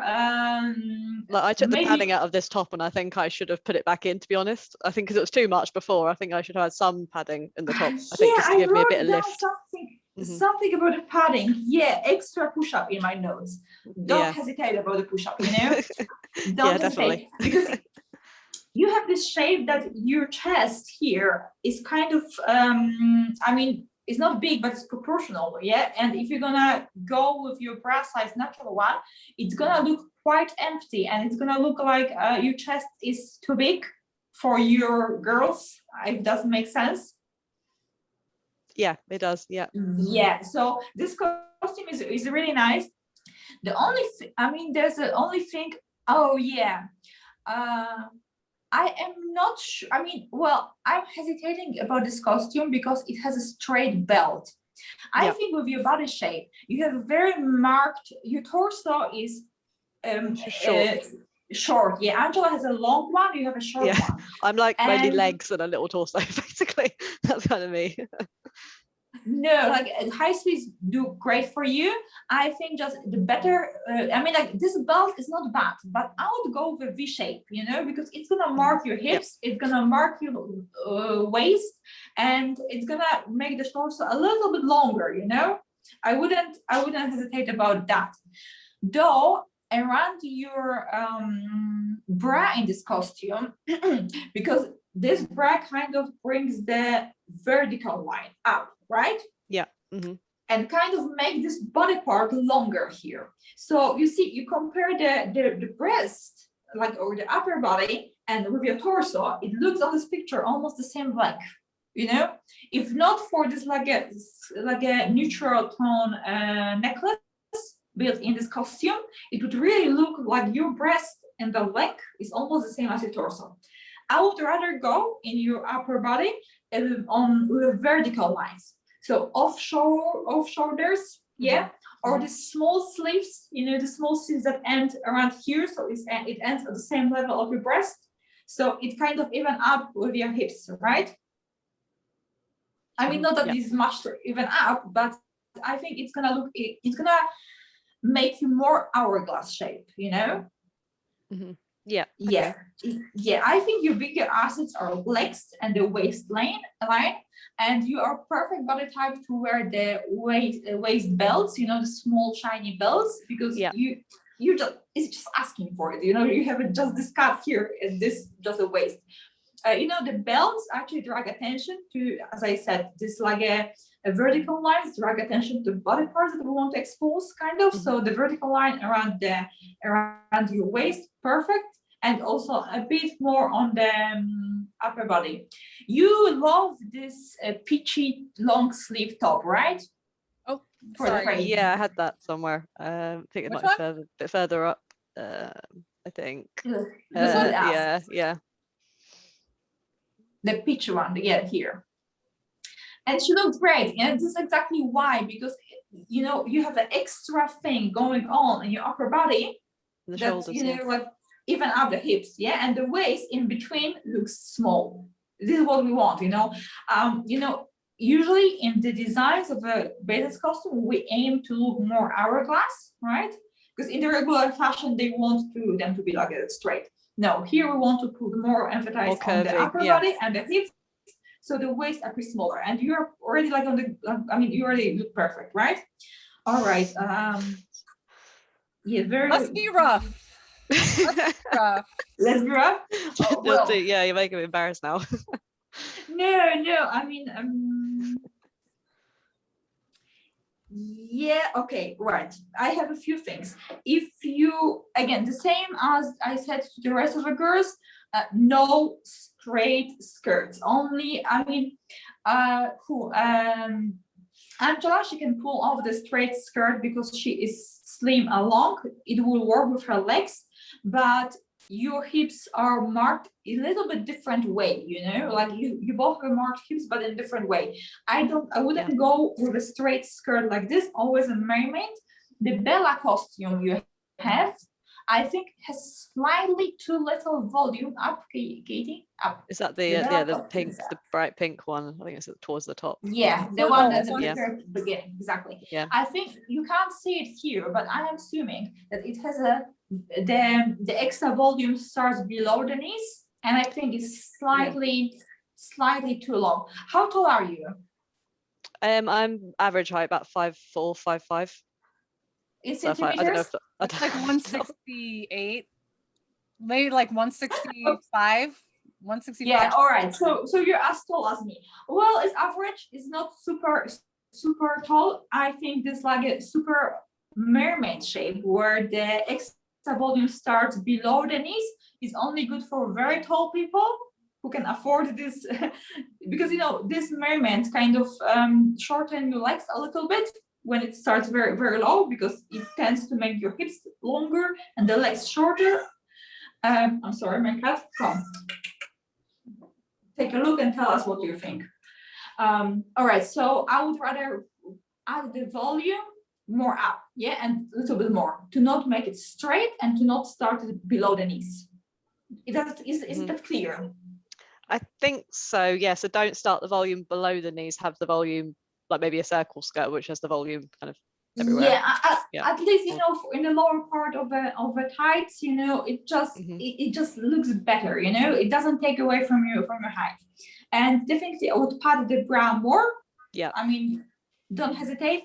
If anybody hesitates about padding their bras during the year, when I make really like dozens of costumes, if I have 1 or 2 clients who ask for no padding, that's max. Everybody goes with a big padding, so really this is nothing to be I asked for padding and I got D cups, so yeah. All right, good. Oh yeah, I know what the 2 things. Be careful with jewelry. If you have already quite decorative bra, I know, you know, there is this trend of having a big necklaces and big earrings and a lot of, you know, jewelry. But if you want to look more elegant, you know, just think red carpets when they have a big jewelry, when they have a simple dress, right? And when the dress is already decorated, they usually go for the simple thing. So I know it's this tendency in our world to put everything on, like to be as shiny as possible, you know, like we usually sometimes babies look like a Christmas tree, you know, everything what I have, everything what I own, I put on, you know, I want to be the most shiny one. You know, sometimes like here the jewelry is just a simple necklace. It looks very nice. Actually, with this costume, you could go more crazy. But I saw in some other video that you had like together the necklace and the earrings. You know, the big earrings and big necklace. It kind of shorter your neck. Yeah. this one? Yeah, in this one, it's not even that the big problem because the necklace line is lower on the bra, but you had another one. I know. There is, yeah, I know what you mean. There's like a set that I use quite a lot. Exactly. Might be a bit further down. handy. Maybe with the purple, the orange one. Yeah. Yes. Maybe this is the Yeah, you see like there's a lot, you know, going on the neck, kind of like, which for me it kind of shortened the distance. So I would either go for only a necklace or only earrings in this case, you know. Yeah. Okay. Yeah, I get the point. And yeah, this costume the orange one also do goods to you, because again, your sleeves end up here, and it kind of, as I told you, neither go with small sleeves ends here or the other way around as it's here, because it still builds the vertical line around your breast, right? This is also very good. I like this. The one thing I don't like on this costume is the bit that goes down in the middle. So I think that might, I don't know what you think, but I feel like that makes my torso look shorter, but I don't know, like slightly, but yeah, I don't know. Slightly, maybe slightly, but it's not so dramatic. Like I wouldn't get rid of that. You know why? Because this bra is a good shape. Is this called balconette bra? Am I right in English? Yes, yeah. That's what. Yeah, we call it Bridget Bardot bra in Polish. I don't know why, but it's a balconette. So Dina cap has a two round shapes, right? This one is more like a top going across your breast, and again, it's great for, as I said, marking the breast with a vertical line. This bra looks good. I like it. However, the purple one, the one in the middle on down, Katie, thank you so much for helping us. It's like yeah, thank you, Katie. you're all right. With this one, I know this bra is too big for you, but the padding will not be a solution. I mean, of course, this is where we start, but here, when you have a small breast and you want to the bigger bra to fit you well, the straps that go all the way from the armpit are not the best solution, because if the strap goes up to the armpit, there's a more space. Do I have any bra here? Yeah, we have a bra. So if this strap goes not from the armpit, if it goes from the armpit and pulling, there's more space here between the bra and the breast, and it's hard to close. I'm like, how are we gonna close it? Whatever you're gonna do, the push-up will be still visible. That's why the breast strap should be slightly, you see, on the left side, there's no line here. The breast strap doesn't start here from the armpit, is more closer to the center of a cap, not too close. This way is easier to close it to the, you see, there's no space. I'm just pulling the bra strap.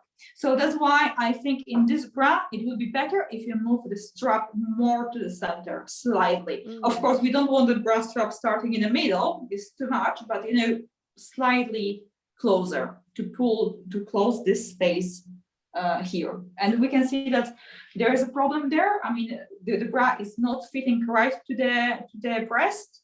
And I think moving the straps would really help it. Yeah, thank you. Yeah, that's a good idea. Because I think it's a hard cup, and I mean, it's either like, you can pad it, but like you kind of, there's only so much you can do, like, because it's really solid. So, right. The gap issue. That's a good way of putting it. Like, don't worry, I'm not pointing anything like for you personally. It's just I am sure there are dancers out there in the group that would also benefit from that. You know what I would go with your body shape. You are I would go with a so-called pencil skirt, so high-waisted skirt that goes up to the knees, but not straight, definitely not straight. I would go with a pointy way.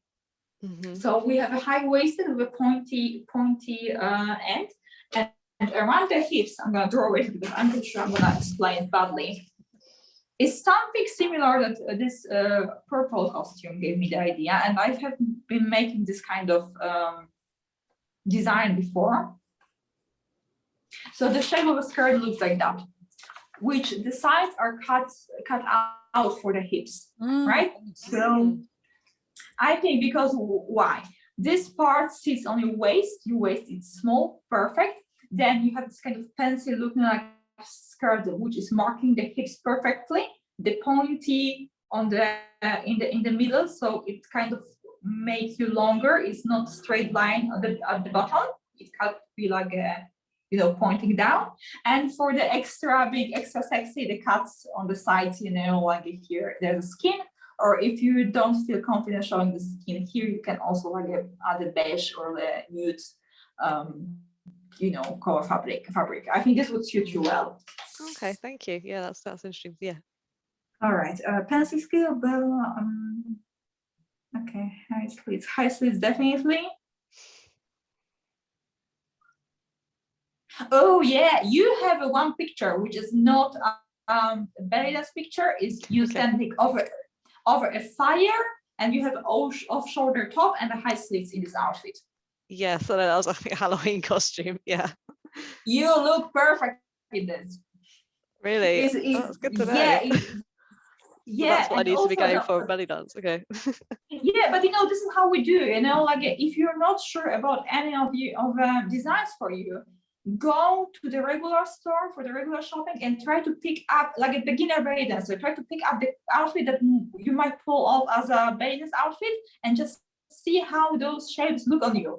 Play around really, because the perfect word is like you go to the big closet of a belly dance costumes and you're choosing the best colors and the caps for you and everything like that. But honestly, it rarely happens. Maybe on the big festivals, but still, on the festivals, even on the bazaars, costumes they're more or less looking the same. You don't have such a big very there's no so many like different things. You know what I mean? Yeah. The other thing that looks great on you was a Halloween costume of a mermaid. Yeah, I know the one. Yeah. Yeah, and again, it's a mermaid shape. Slight. If I will go high waisted with you, not fully high waisted, just slightly one. To mark the hips. High waisted doesn't always have to go all the way half the belly. It can be just a few centimeters above. And again, you had the bra there, which was like this balconette style. The long here. It wasn't like a cups like this. It was like more like a I don't know, like a tape around your breast. This was great for you.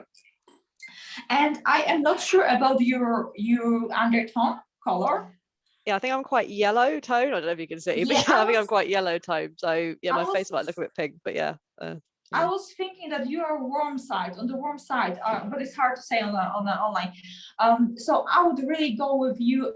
That's why you love the peachy top, because it's a warm, light, muted color. Because your features are not popping out. You're typical like a Caucasian, like a pale skin, right? Like a light, bright eyes. Now currently you're blonde, if I'm not mistaken. So warm colors, coral one, Bella. Yeah, the light's not very good, but yeah. Yeah, so you know where to go. I saw in the past you've been wearing the purple and the blue. I would skip that. I would go for the warmer shadows of those colors if you want to choose them. Not icy blue, not lavender purple. Those I wouldn't go for these colors. Okay, yeah, good to know. Yeah. Yeah. Do you have any more questions? How do bright colors work? So obviously that pink costume is very bright. I mean, I don't know if that is something that's good for me. No. This is good enough. The Bella one, I think is perfect. So yeah. Okay. Yeah, I think you look very, very nice in it. Thanks. And also for dance, I mean, obviously I'm not short, but for sort of average to short size dancers, with the circle skirts, I mean, is that a good choice? Like, how does that? I know obviously mermaid can make you look a bit longer, but like a full circle skirt, is that a good choice? I think a full circle is also good for you because as long as I wouldn't go with a high-waisted circle skirts because this is kind of hiding the hips, which is your asset. But it's on the other hand is marking the waist. But anyway, I think the circle skirts look good on you because as long as you have a long sleeves, so show off your legs. So you're showing off neither a waistline or the hip line and the legs, and I think it's good. Like really, there's no. I would not say no to it if you would ask for the circle skirt. I wouldn't say that no, it doesn't look good. It does. Okay, thank you. It's good to know. You're most welcome. That's really helpful. Thanks. I don't think Magdalene or Jenny are here, so I think we just go to Nadine if you want to. Oh yeah. Yeah, Nadine, you want to? I'll just drive for you. I'll just do it. I'll just do it. This is my job today. I get to be. Well, she doesn't have plenty of photos there. Oh, that's true. Yeah. Because mean- I'm just a leisure time dancer. I'm not performing and I'm not having gigs. I just love to dance and looking awesome. Well, you're doing a great job in looking awesome. I love you. Yeah, you don't have a lot of costume pictures, do you, babe? And I There do not are even have two a lot which of I want to find. costumes. This But look is at my that pretty first- girl. Look at her. This Yeah, is this my what I wanted to first talk about. costume I've ever bought. Well, first of all, Nadine, let me find your notes because I think you were the first one which I was. Because she was the Thank last you, one Jessica. who. Yeah, and she's also a beautiful woman. I don't know, I'm currently making costume for her, and she seems insecure about certain body types, body parts, but I don't see any problem there. Okay, you can't see. I mean, yeah, she looks amazing in it. All right. So first of all, what are her strengths? You can't really see here, but this girl has amazing. You can't find it here, Katie. She's. Oh yeah. Yeah, come Hips on. are there. Waist Whoa. is there, and the breasts are also there. Is it like a? I think your hips are slightly bigger, but in general you have an incredibly marked waistline. Really, this is something to be proud of. Yeah, I think.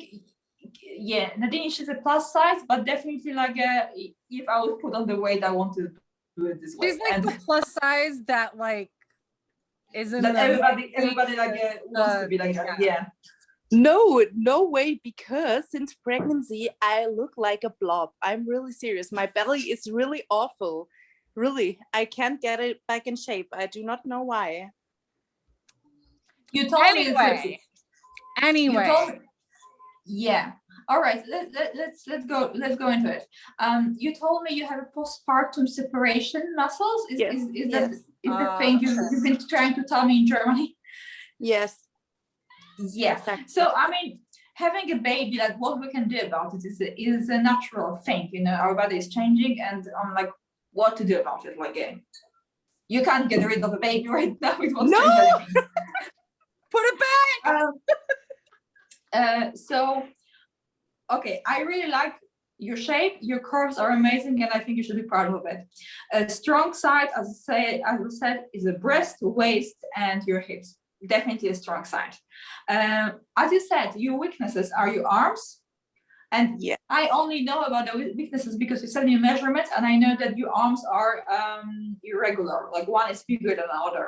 yes. And but it's the same as any plus size dancer. Mostly they're insecure about their arms, and as we see before, also slim one are.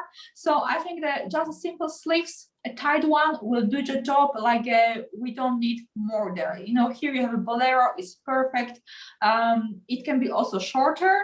I think I know that a good example to follow for you, because you have a very similar body shape, is Yalia. She's rocking her costumes, and you have a great example there already. Yeah, so you can just put a boleros, you can put a tights, or you can put some a decorative leggings, or just don't have a high sleeves, because I think your sleeves, if they will be open up to the knee, there won't be a problem. You know. Okay. Yeah, I know that, because you know what, if you feel confident showing off the legs, go for it. I wouldn't just do it because your tights and your calves are there's a disproportion between. So if you're gonna show only a calves, you give the impression that you have a slim legs, you know. Nobody gonna know what's under there, you know, but you're showing off the best part of your leg, right? What do you want to do?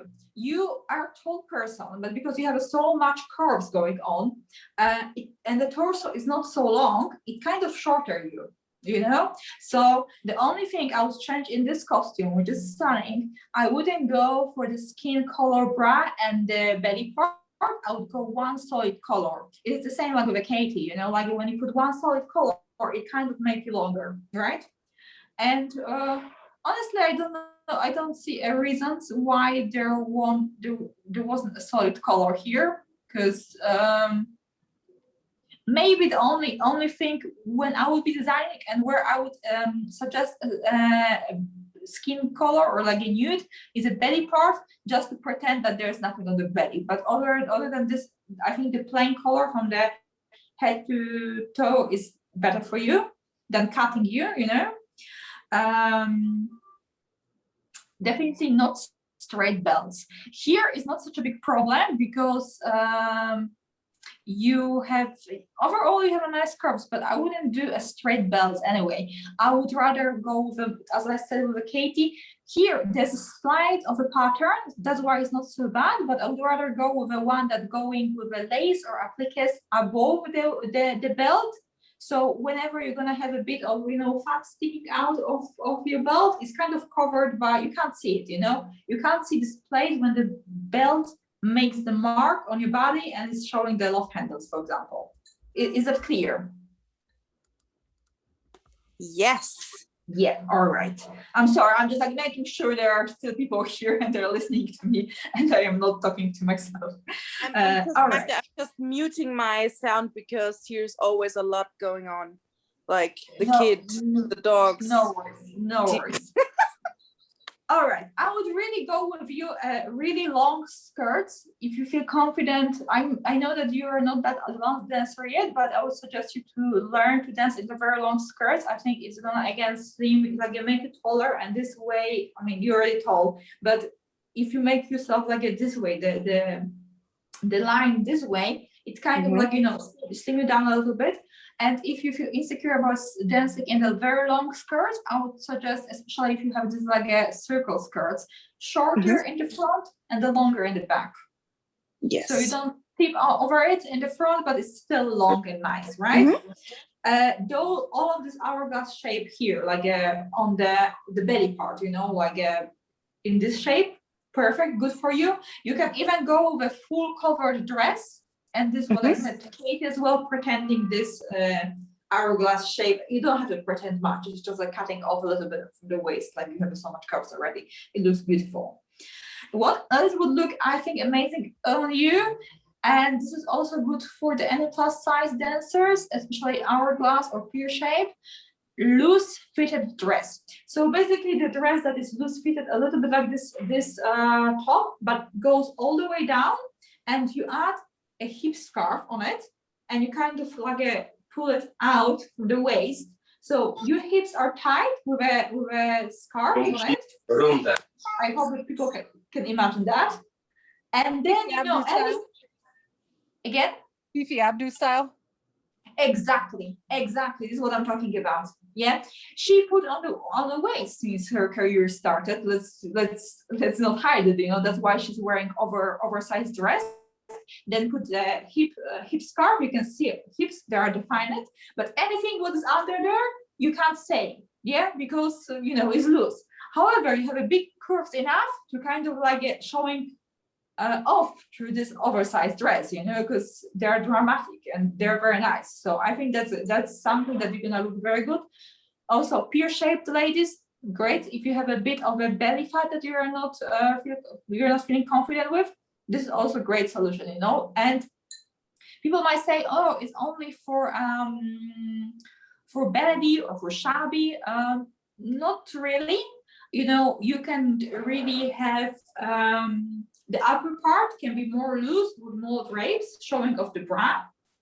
And then the skirt, again, is not straight. You want to go with a line skirt.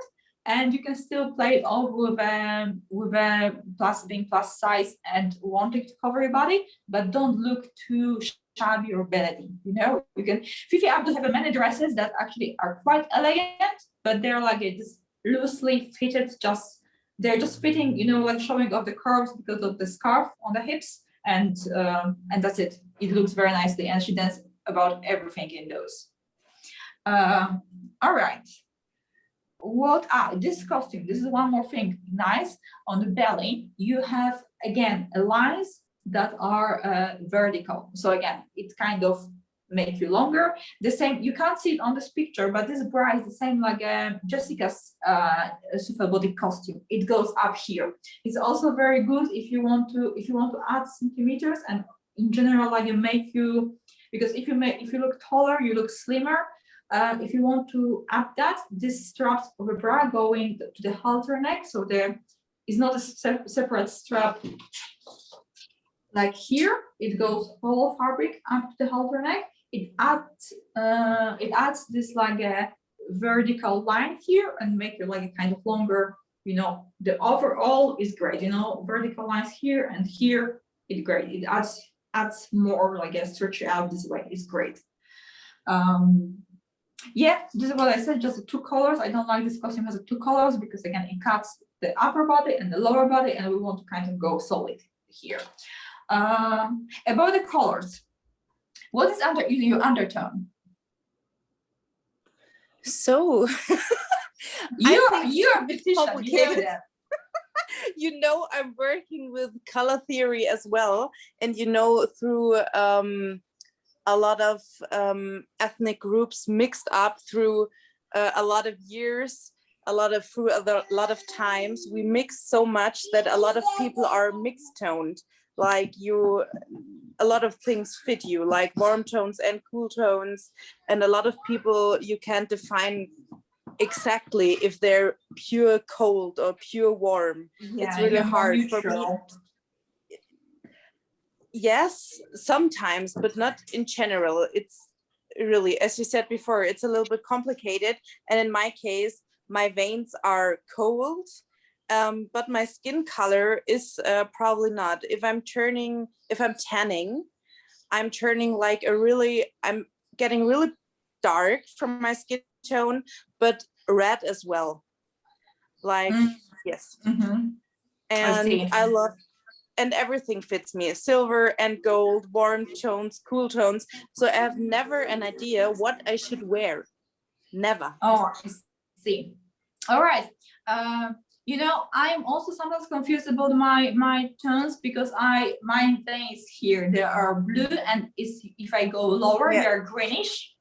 And I'm in general, I'm cold, but if I get tan a little bit more, it switch like that, you know.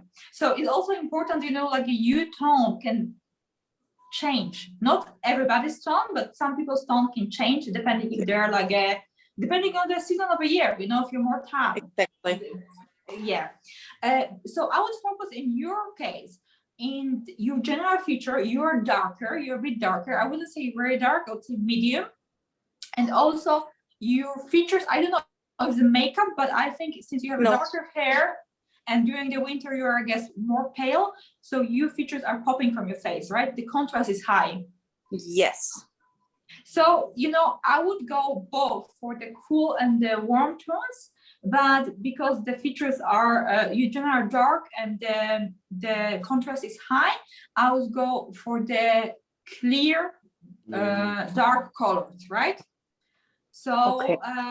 dark doesn't mean that it has to be really, really dark, you know.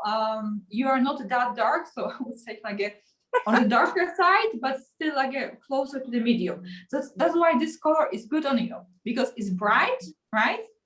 And I mean bright. I mean it's clear. It's not muted. It doesn't have the touch of it. It's not toned down. And you know, it's really like popping out, popping out. That's the word. Yeah, you know what I'm talking about. So any of those colors that are like on the close to the original color on the color wheel, I think will do good for you, both from the cool and the warm sides. Then. Okay. Yeah, because you know, like I just want to say something. I know this photo is probably, you know, with some kind of filter or makeup or whatever, but overall, she has a mint color, right? Is from the blue side. It has a splash of a warm yellow, right? But in general, it's on the cool side of the fabric. But her lipstick is pink, totally pink, the warm one. And she's working both colors, you know. Okay, I see. The funny thing is, in private life, I'm always tending to neutral colors like beige, gray, stone colors, like always really shy, calming, neutral colors. But I love bright colors as well, but I'm not wearing them daily. Yeah, I think because Nadine, she's from Europe, and I'm also from Europe, and the European fashion tends to be very tuned down. Like when you go, I don't know, I'm pretty sure there's all the nationalities here, but in Europe, when you're gonna go for shopping and you go to the mall, usually you have a neutral colors. There's many clothes that are colorful, right? Yes, that's all right. And I'm And always this is admiring fashion, Katie. in Europe. Katie is so bright. She always goes for the leopard print and the pink. And I'm always like, oh my gosh, that's so great. We'll love go it. shopping when you come visit. I'll take you shopping. No sales tax here. I got you, boo. I got you. Angela will come with. We got you. We do that. Got you. All right. I think that's pretty everything what I said about Nadine. I think you should not be ashamed of your curves or be shy of that. I think Let you it look hang stunning. out. Let it all hang out. You know who she should get inspiration from is Kelly in Miami. Yes. Oh, yes. This what I was thinking about today was Kelly, because today my first thought was, oh well, our shape is pretty similar. I'm a little bigger than her, but I love her and I love her styling as well. And I really have to tell you, I don't seem like I'm shy, but I'm the shyest person on earth. I would hide in a dark cage and never come back again, never talking to humans. But yeah. I mean, like, this is like, I want to say something to all of the rest of the people who are here with us. You saw how Nadine looks like. She's an absolutely stunning person. Like she's really, really pretty. And if there's anybody out there who thinks that the pretty people don't have insecurities, we all have, as you can see, And I would like to encourage you, all the people who are here, because this is something that I think is missing a little bit in our community. Whenever, yeah, she doesn't seem shy, but she is. I'm right now, really, I'm so shy, and everyone's like, no, you don't seem to be shy. But I'm serious. I would hide in a cage, seriously, because yes, You all are my a beautiful insecurities. person. No, this is what I want to say. Angela's way more shy. She's way more shy. Okay, I want to say something to all of people who are here. Whenever you see a woman online or in real life or wherever, and you like something about her, go up to her and tell her, please, please, because I'm there's always so many like times. that.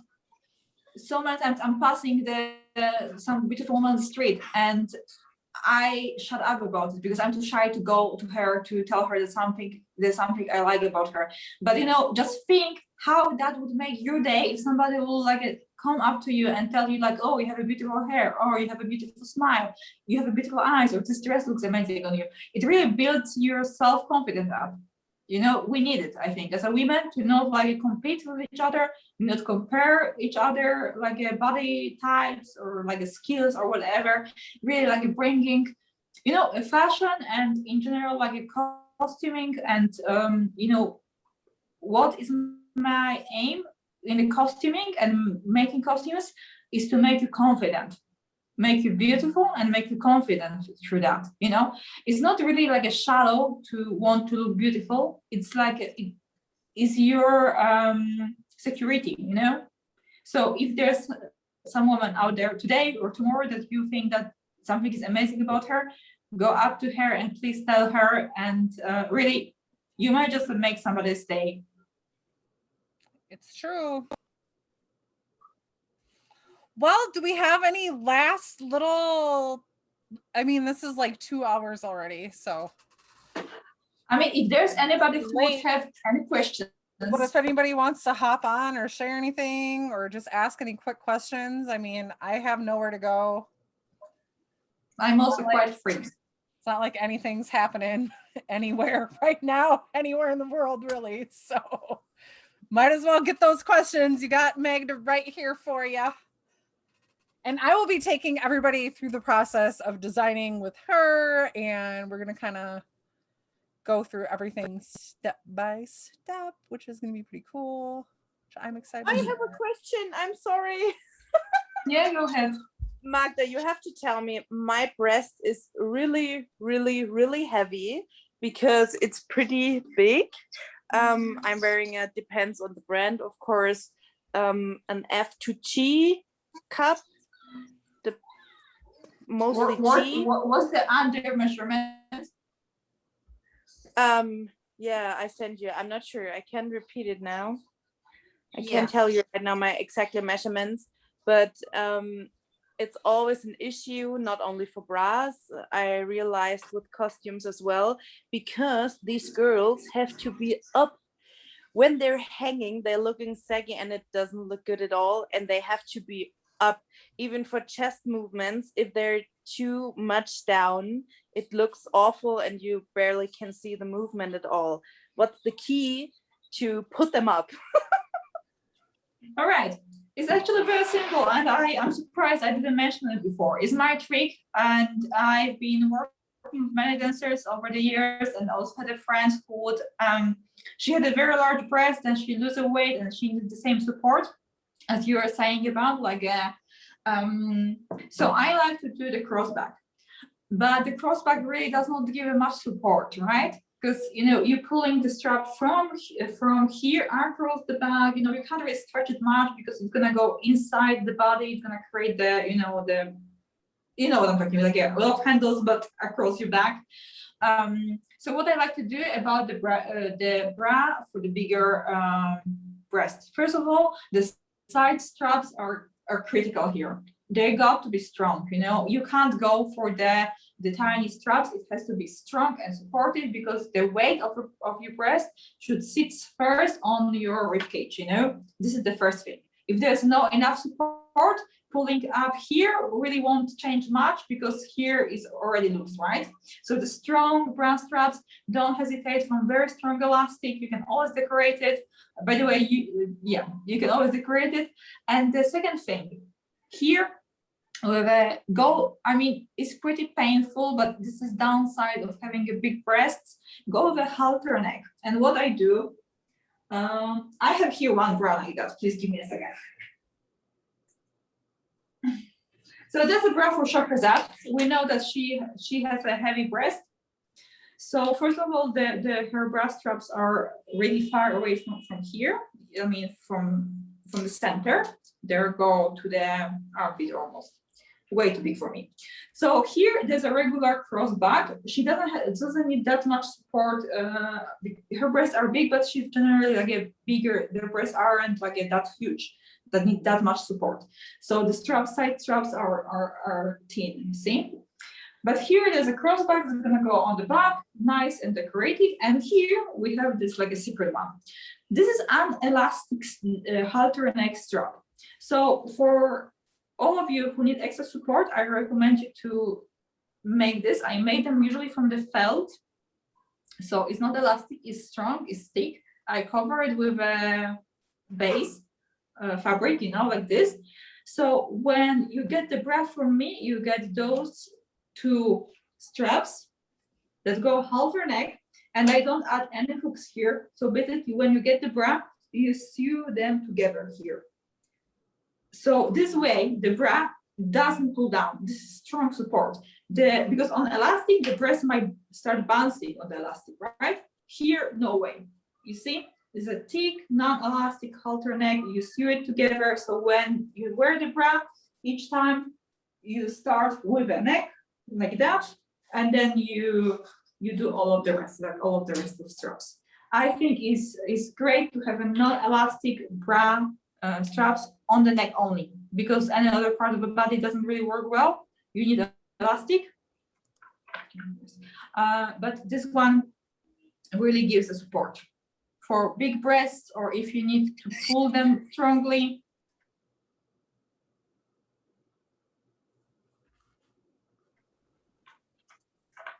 Yes, does it help?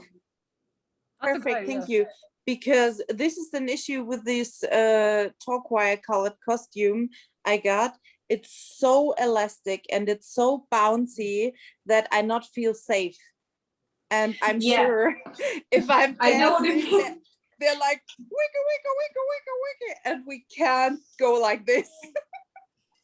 Yeah, so you can really like if you want to fix it yourself, go to any like a crafty store, ask for the felt, but please ask for the thick one, you know. It's not I mean, I'm gonna try to show it to the camera. Oh, I have one here, but I'm not a good Yeah. sewer. I quit that. All right, never mind.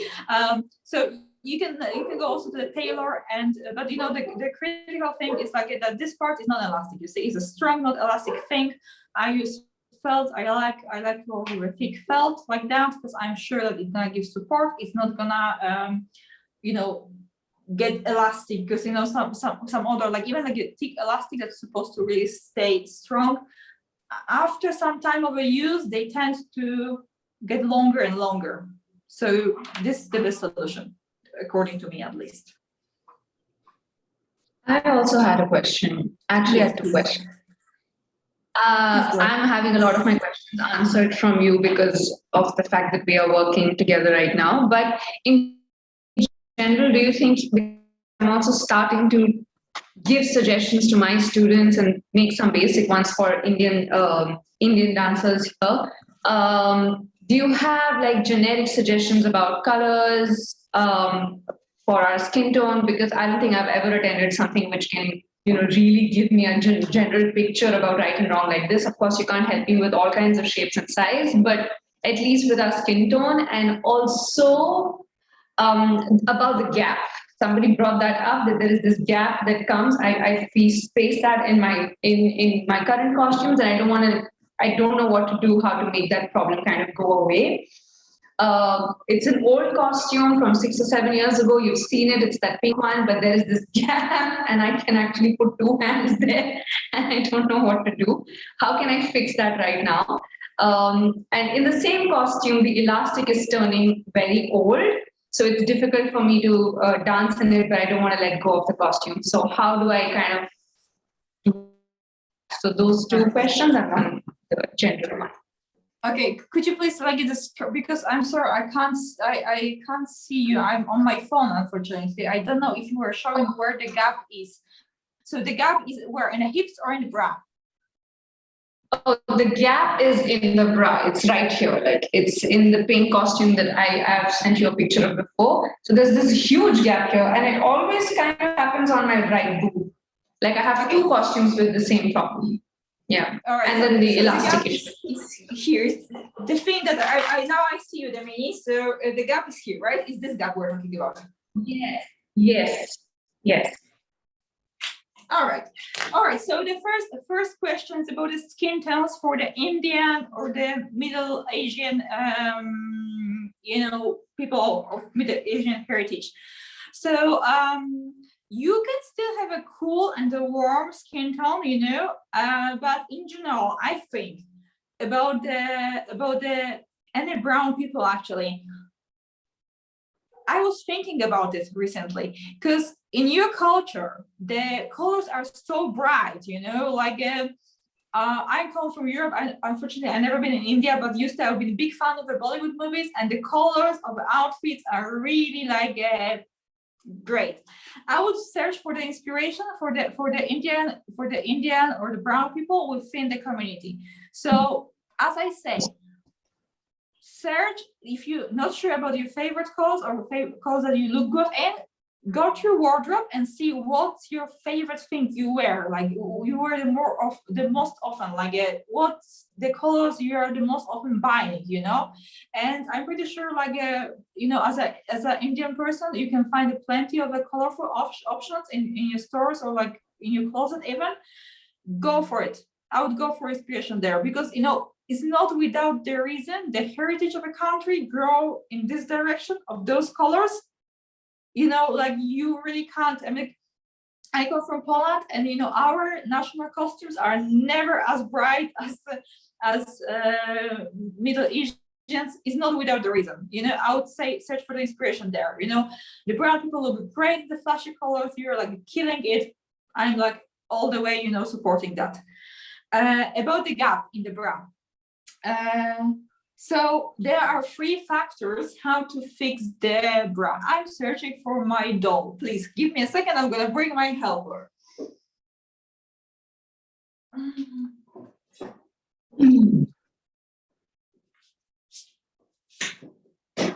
And she is over here. All right, I'm gonna take off this bra because it's not a good example. It's many straps.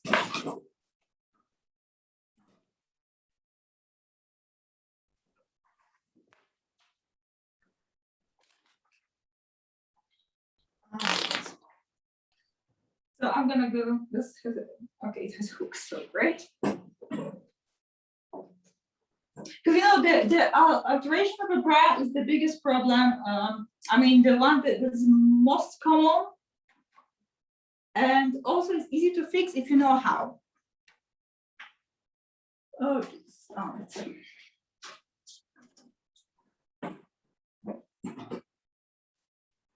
Okay, like this should be enough. So if the bra does not fit you the best it could, if there's a gap, or you know the breast doesn't go up, the cleavage is not formed nicely, there are 3 factors that you can use in adjusting the bra. So first of all, you go with this strap around the rib cage, right? This is the first thing you would like to fix. If it's needed to exchange the new one, go for the new one. Sometimes it's just enough to move the hook. So this one should be, you should not be able to pull it here. It's really the first thing that the bra holds on. It's kind of like the regular underwear. Is this a rib cage elastic, right? So this one you are fixing. That's the first thing.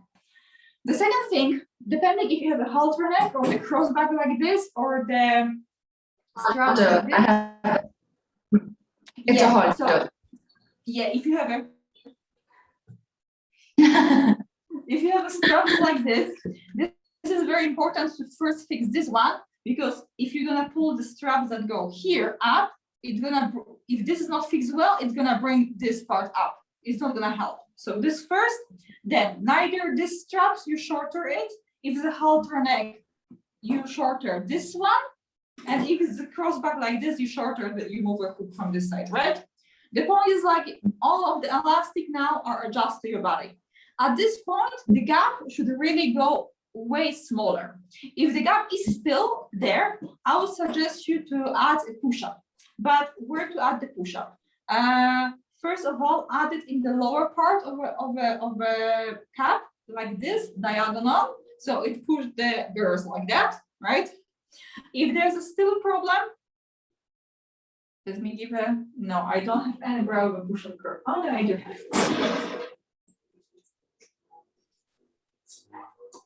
I really regret at this moment wearing a pajama at the bottom. All right, so you see there's a push-up also in this upper part of the cap, but there's stitch that kind of make the breast stay in this part of the bra, closer to the edge, right? So because sometimes, you know, when the stitch is in the middle, the edge can be like the gap can be still visible because the breasts are sitting too deep into the cap. You know, the point is to push it here. So if you need, add the push-up, you know, little by little from down here, stitch it a little bit here through the cap, so your breast is kind of forced to be at the edge. And I think this should help a lot. And if this is still not helping, the last thing you can do is adjust this strap, as I said, not too far here, closer. Don't go too close because you don't want to go in the middle. Unless it's a very, you really don't want to let this costume go, you can do the cross neck in the front. What I mean by this, go like this here, right? Then you can go closer here. And this is definitely gonna close the gap, like this, down. The last thing about the adjusting the bra is changing the distance between the cups. But this is advanced thing. You know, like if you have this like more underwear like bra, you can see my tutorial on my page. I was talking about it there. Dina Cap if you, this is like a work for the tailor, I would say, a skilled one, you know, to small the distance between the caps. Yeah, but I think the second last solution of the stitch in the middle will help, because I have one of those costumes which have the stitch in the middle and it's perfect in that one. So I think that's the difference. Yeah. And that is still possible to get it done normally. Yeah, usually the bra straps and the push-up is enough to adjust it. The last two things about moving the straps and changing the distance between the calves is like extreme thing. And what do you say about the elastic now coming very loose on the skirt, but it has all this like work over here. So it's very difficult for me to kind of like get it fixed, but the elastic is getting old. So is there a solution for that, or do you just like stitch over it? Because whatever I do, it starts to fall down with big shimmies. I don't have. Yeah, maybe you can just do a little like post about how to revamp old costumes that are starting to kind of lose. These issues are starting to come. I was thinking about actually doing the call like this, so that people can come with problems about adjusting the costumes, right? Okay, let's say this is your. I'm sorry. I have to again show off my pajama bottom and bring some stuff here. So I'm going to show you how to fix two loose elastic around the skirt waist, right? If the elastic get worn out or you get a second-hand costume, so you want to adjust, like make it fit well for you in the way that you don't have to bring it to the tailor. You can do it at home if you're like have a decent amount of a skill, not much. Decent, we're talking holding the needle and the thread,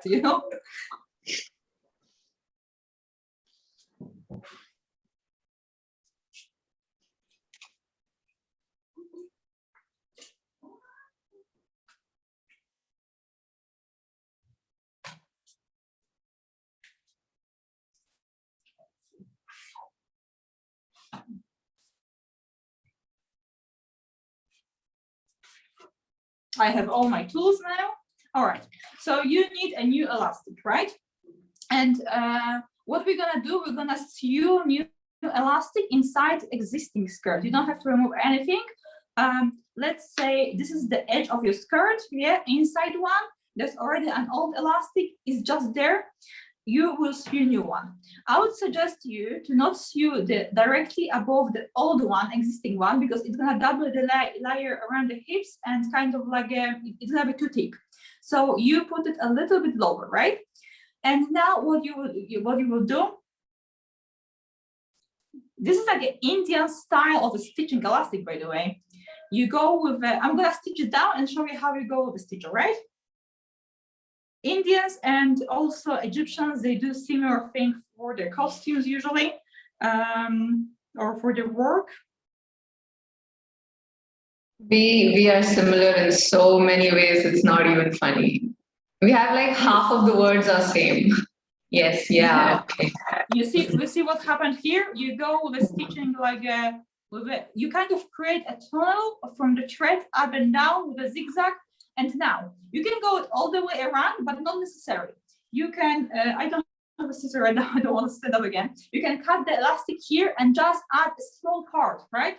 Just a part like this is enough sometimes, because you don't have to like repeat it all around.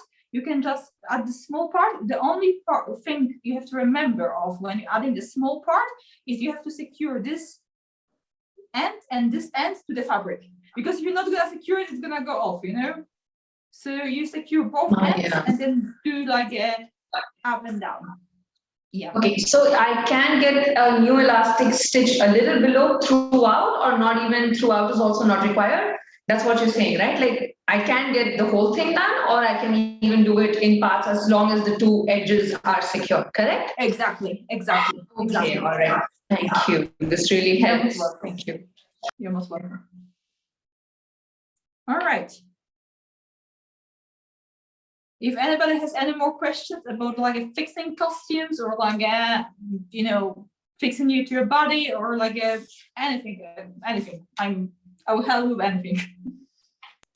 I really think you should do that post or like a series of posts on how to salvage old ones, because some other ones have, like, I can have many questions about this. Like some of them, I don't like the design anymore, but I love the rhinestone work, and I don't, I wish I could just take that part out and put it somewhere else, but I don't know how to be careful about that because I suck at stitching and all of that. So maybe you can do a lengthy post or a course like this again on this. Yeah, right now I'm gonna hold a workshop on making the appliques, like the one like here, for example. And I was thinking what else is gonna be useful for dancers.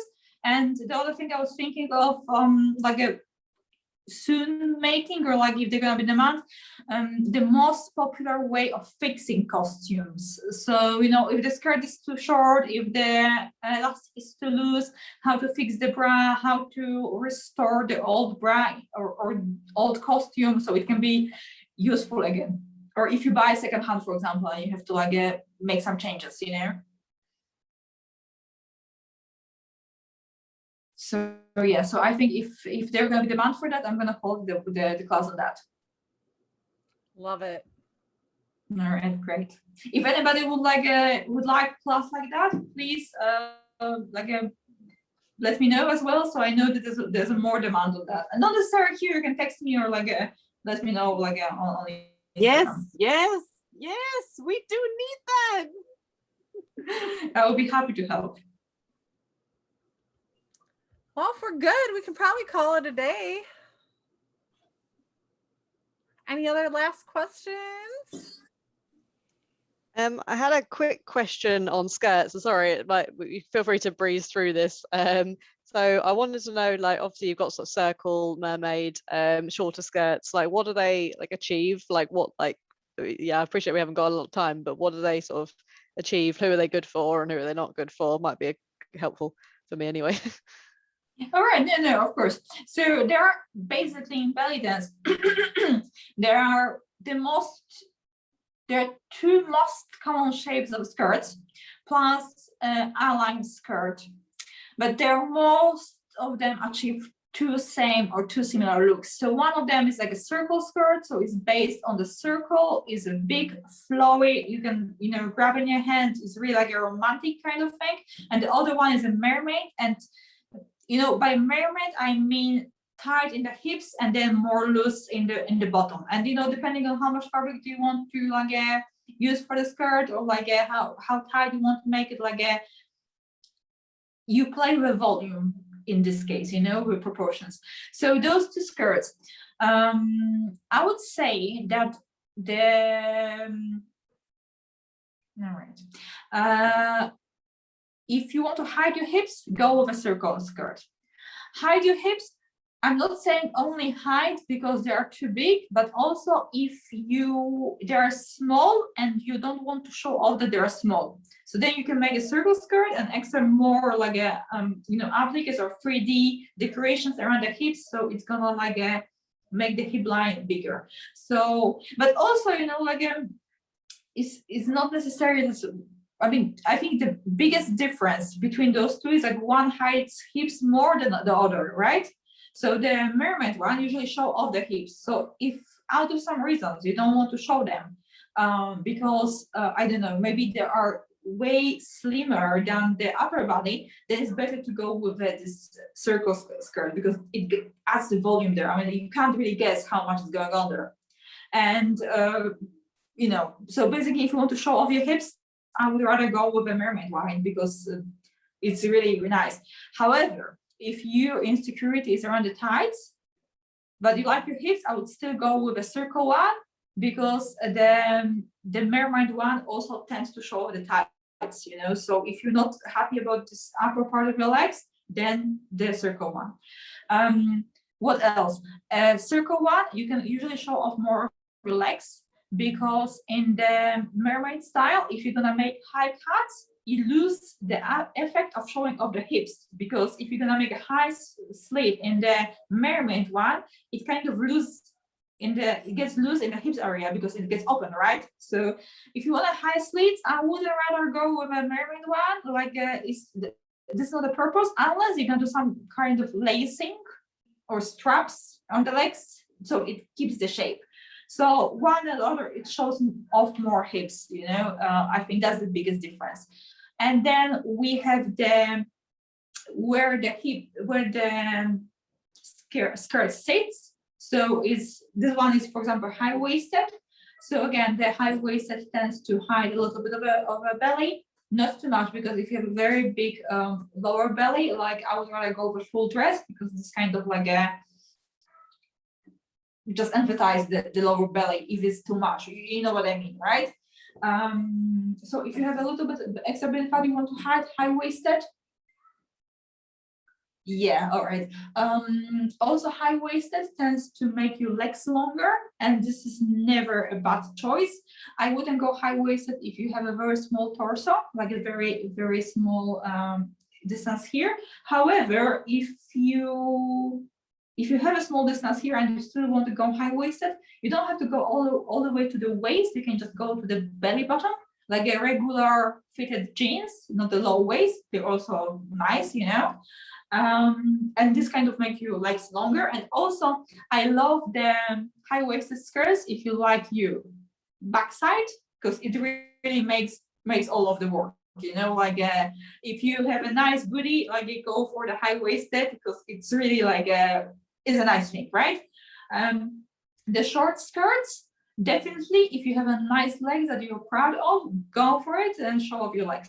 You know, there's the one thing, if you are pear shaped and have a larger hips, having a small mini skirt kind of like a drag attention to this part only, so it kind of emphasize a lot on the hips. So if you have a really bigger hips than the rest of your body, don't go for the short skirt, but you can go to the like pencil line up to the knee, but I would never go with a straight line like this, neither asymmetrical or the pointy one, you know, because the straight line in your legs and a part of the legs cuts you in this part and makes you shorter in this part, right? So yeah, I think that's the main principles of skirts in the Oriental dress and how I use it.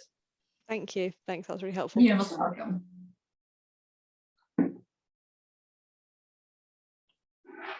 All right. Is anybody else who would like to ask anything?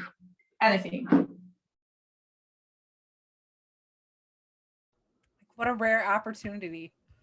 I'll go in. I'm I gonna- make most of my own costumes, Michelle. Michelle, and I yeah. would love another costumer's opinion of what you think I should wear, because I have my own opinions, but I'd love someone else's opinion. All right, Michelle, I'm sorry because I only see you like Oh, I know. you're speaking head. Would you mind Katie, Michelle, I made you to- co-host. Thing. It's like I would love an outside opinion that's not my own brain. Yeah, of course. Yeah, it's needed.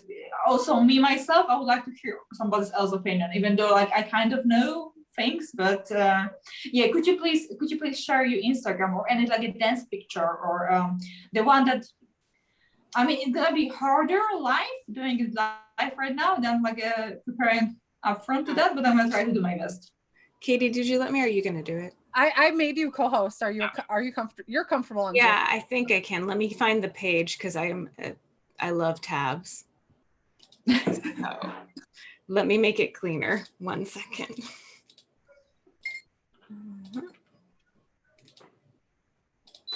By the way, everybody who wonder where's my cat, he's still here. Okay, I've got it up on a solo tab so that we're not bombarded by my love of tabs.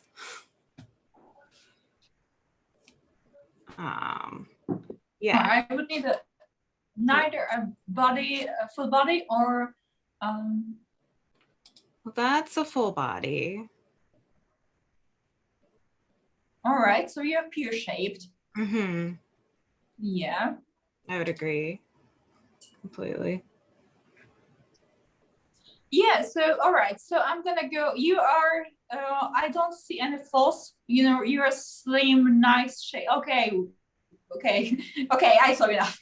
You are a very beautiful woman. You're a very beautiful woman. There's no much flaws there. You know, you're just pear shaped. Pear shape is the most common body type to meet. You know, like it's the most common shape that the woman have.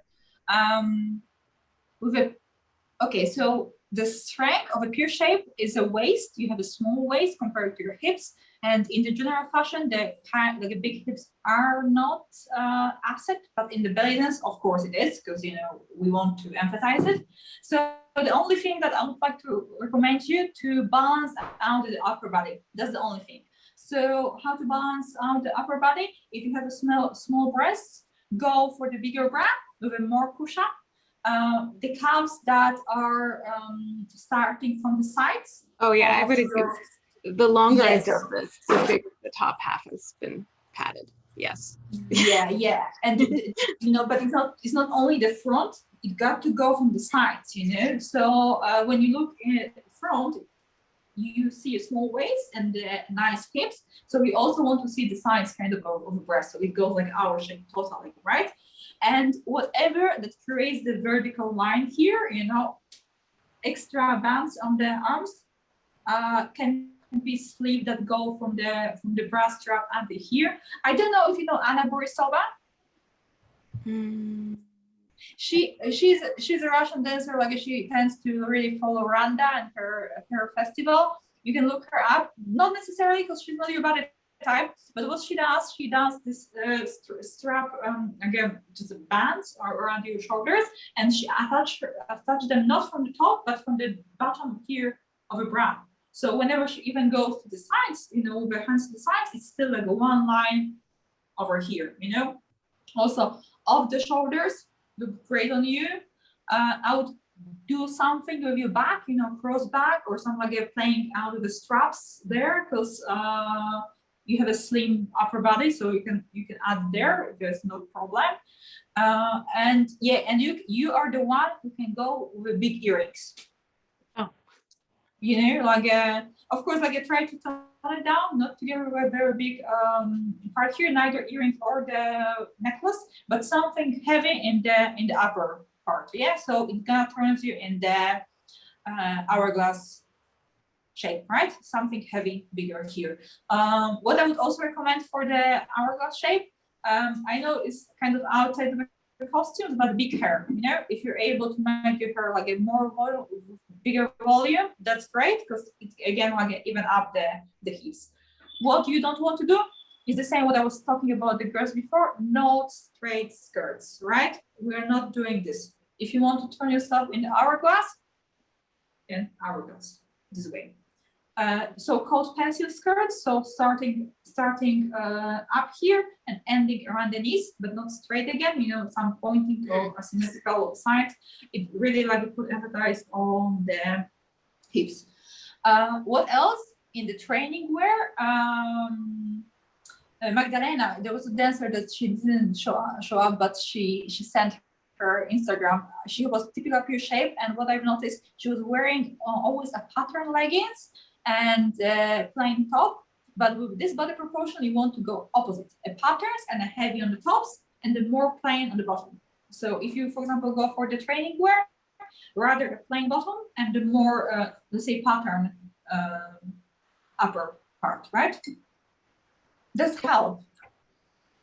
It confirmed I'm doing things that I agree with everything. It's like, I agree with all those thoughts. So that was a good assessment of, I agree. Yeah. Will makes really cool costumes. She makes really cool stuff. Yeah, I think I came across your Instagram, but I spent too much time there, so I just tried to not. But I came across you. I think you were the one who were commenting on our live with Katie, right? That you. Oh yeah, I almost stepped on someone's giant skirt once. Yeah, at a competition. Yeah. I got saved at the last second. It was really tragic. It was a Korean group and the skirt was so long and I'm just walking along like an idiot and my friend just pulled me out of the way before I stepped on it. It was, yeah. Oh, it happened to me. I was the one with the giant skirt. Yeah, it was almost like an international tragedy, Yeah, I'm gonna check out your if you have any more questions later, some you searching for some advices, feel free to message me. Thank you. All right, Katie, shall we wrap it up? Because I'm I'm the only one talking here for almost 3 hours. We were gonna talk afterwards, but maybe we should just talk tomorrow. No, like I can do it like in 50 more minutes, but then like I need a hot tea. or Oh something yeah, like your that. throat starts to hurt. Like I know, I've been there, done that. But yeah, thanks everybody so much for coming. I'll get a recording up for the people who missed, but if you want to go back and like redo advice, whatever, stay tuned to my Insta and Magda's Insta and follow along as she creates some magic for me. If you have any input about what I should get done, let me know. I'm looking at this like strappy business on this skirt behind you, and now I'm like rethinking everything that I want. Oh, this one. I'm like, you're the most welcome. I just want to say that if because I'm right now planning on I'm gonna say two more things because I forgot the main thing of doing this. It's actually right now my personal designs are on hold, but they're gonna open up very soon this week. I'm gonna announce it again as a new approach to the a little bit of a marketing girls. Like I've been helping you for almost 3 hours. Please listen to me right now. So this will be a new approach to the personal design. If you want to design a personal made costume from me, you can get in touch with me and we're gonna go through all of these 5 steps I've been talking about at the beginning, and I'm gonna help you to identify what you need. Also, I'm gonna I will be open for your ideas, but I'm gonna, from my experience of, oh my god, I've been making costumes since 8 years. From this experience, I'm gonna add my input in what is the best for you, what is gonna work for you the best, not only in the matter how it looks, but also how it's comfortable, because it's also a very important aspect. And I'm gonna help you. I'm gonna do the best for you to look just the most unique and the most beneficial to your body shape. So I know there are a few dancers here. This one I noticed that did or is in the process of making personal design. I will be happy to show it later when it's ready. But feel free to contact me. We're gonna do this call, but personally, one-to-one, until we reach the really the best ideas and the best colors and the best solution for you, so you are really satisfied with your costume. And the second thing that I'm able to offer you, if you cannot afford the personal made costume, you can also book with me very soon, and also very soon going to be announced, fashion audit. So we're gonna go through, depending on which package you're gonna choose, between 3 to 10 outfits of yours, and we're gonna analyze what is working for you, what is not working for you, and which costumes you might let go, and which one you can adjust still and still make it work for you, for your body type, for your features, for your needs. Not only telling you what's work for you, and also how to adjust the current costumes to your needs, basically. So yeah, those are 2 things that I can offer to you, and it's going to be announced this week. And please keep an eye on that. And if I will be able to help you with any of those, feel free to contact me. Yay! Thank you. This is super fun. Thank you so much. And the other thing, if there's any demand for certain of the classes, like Damini said about the adjusting your costume, if this is going to be helpful, let me know. I am kind of starting out with those classes. If there's any demand there, let me know. I will be happy to show you not only how to look good in the costume, but also how to make them. As I said, I don't know yet what's demand there, but if there's any topic you would like me to hold class on, neither is a complementing the colors and the texture of fabrics to create the proper design, or the making dinner bra, or adjusting the old costumes, whatever you would need help with, please let me know, and I will be happy to hold the class like that. They will let you know, or they'll let me know, and then I'll tell you. Inshallah. Girl, you've been in Egypt too long. Yeah, well, I don't believe anything constant new. That rolled off your tongue way too quick. It's safe to say inshallah, because you're never gonna be disappointed. So inshallah, they're gonna let me know. Never gonna be disappointed. Never ever. Inshallah. Well, thank you, everybody. I'm gonna stop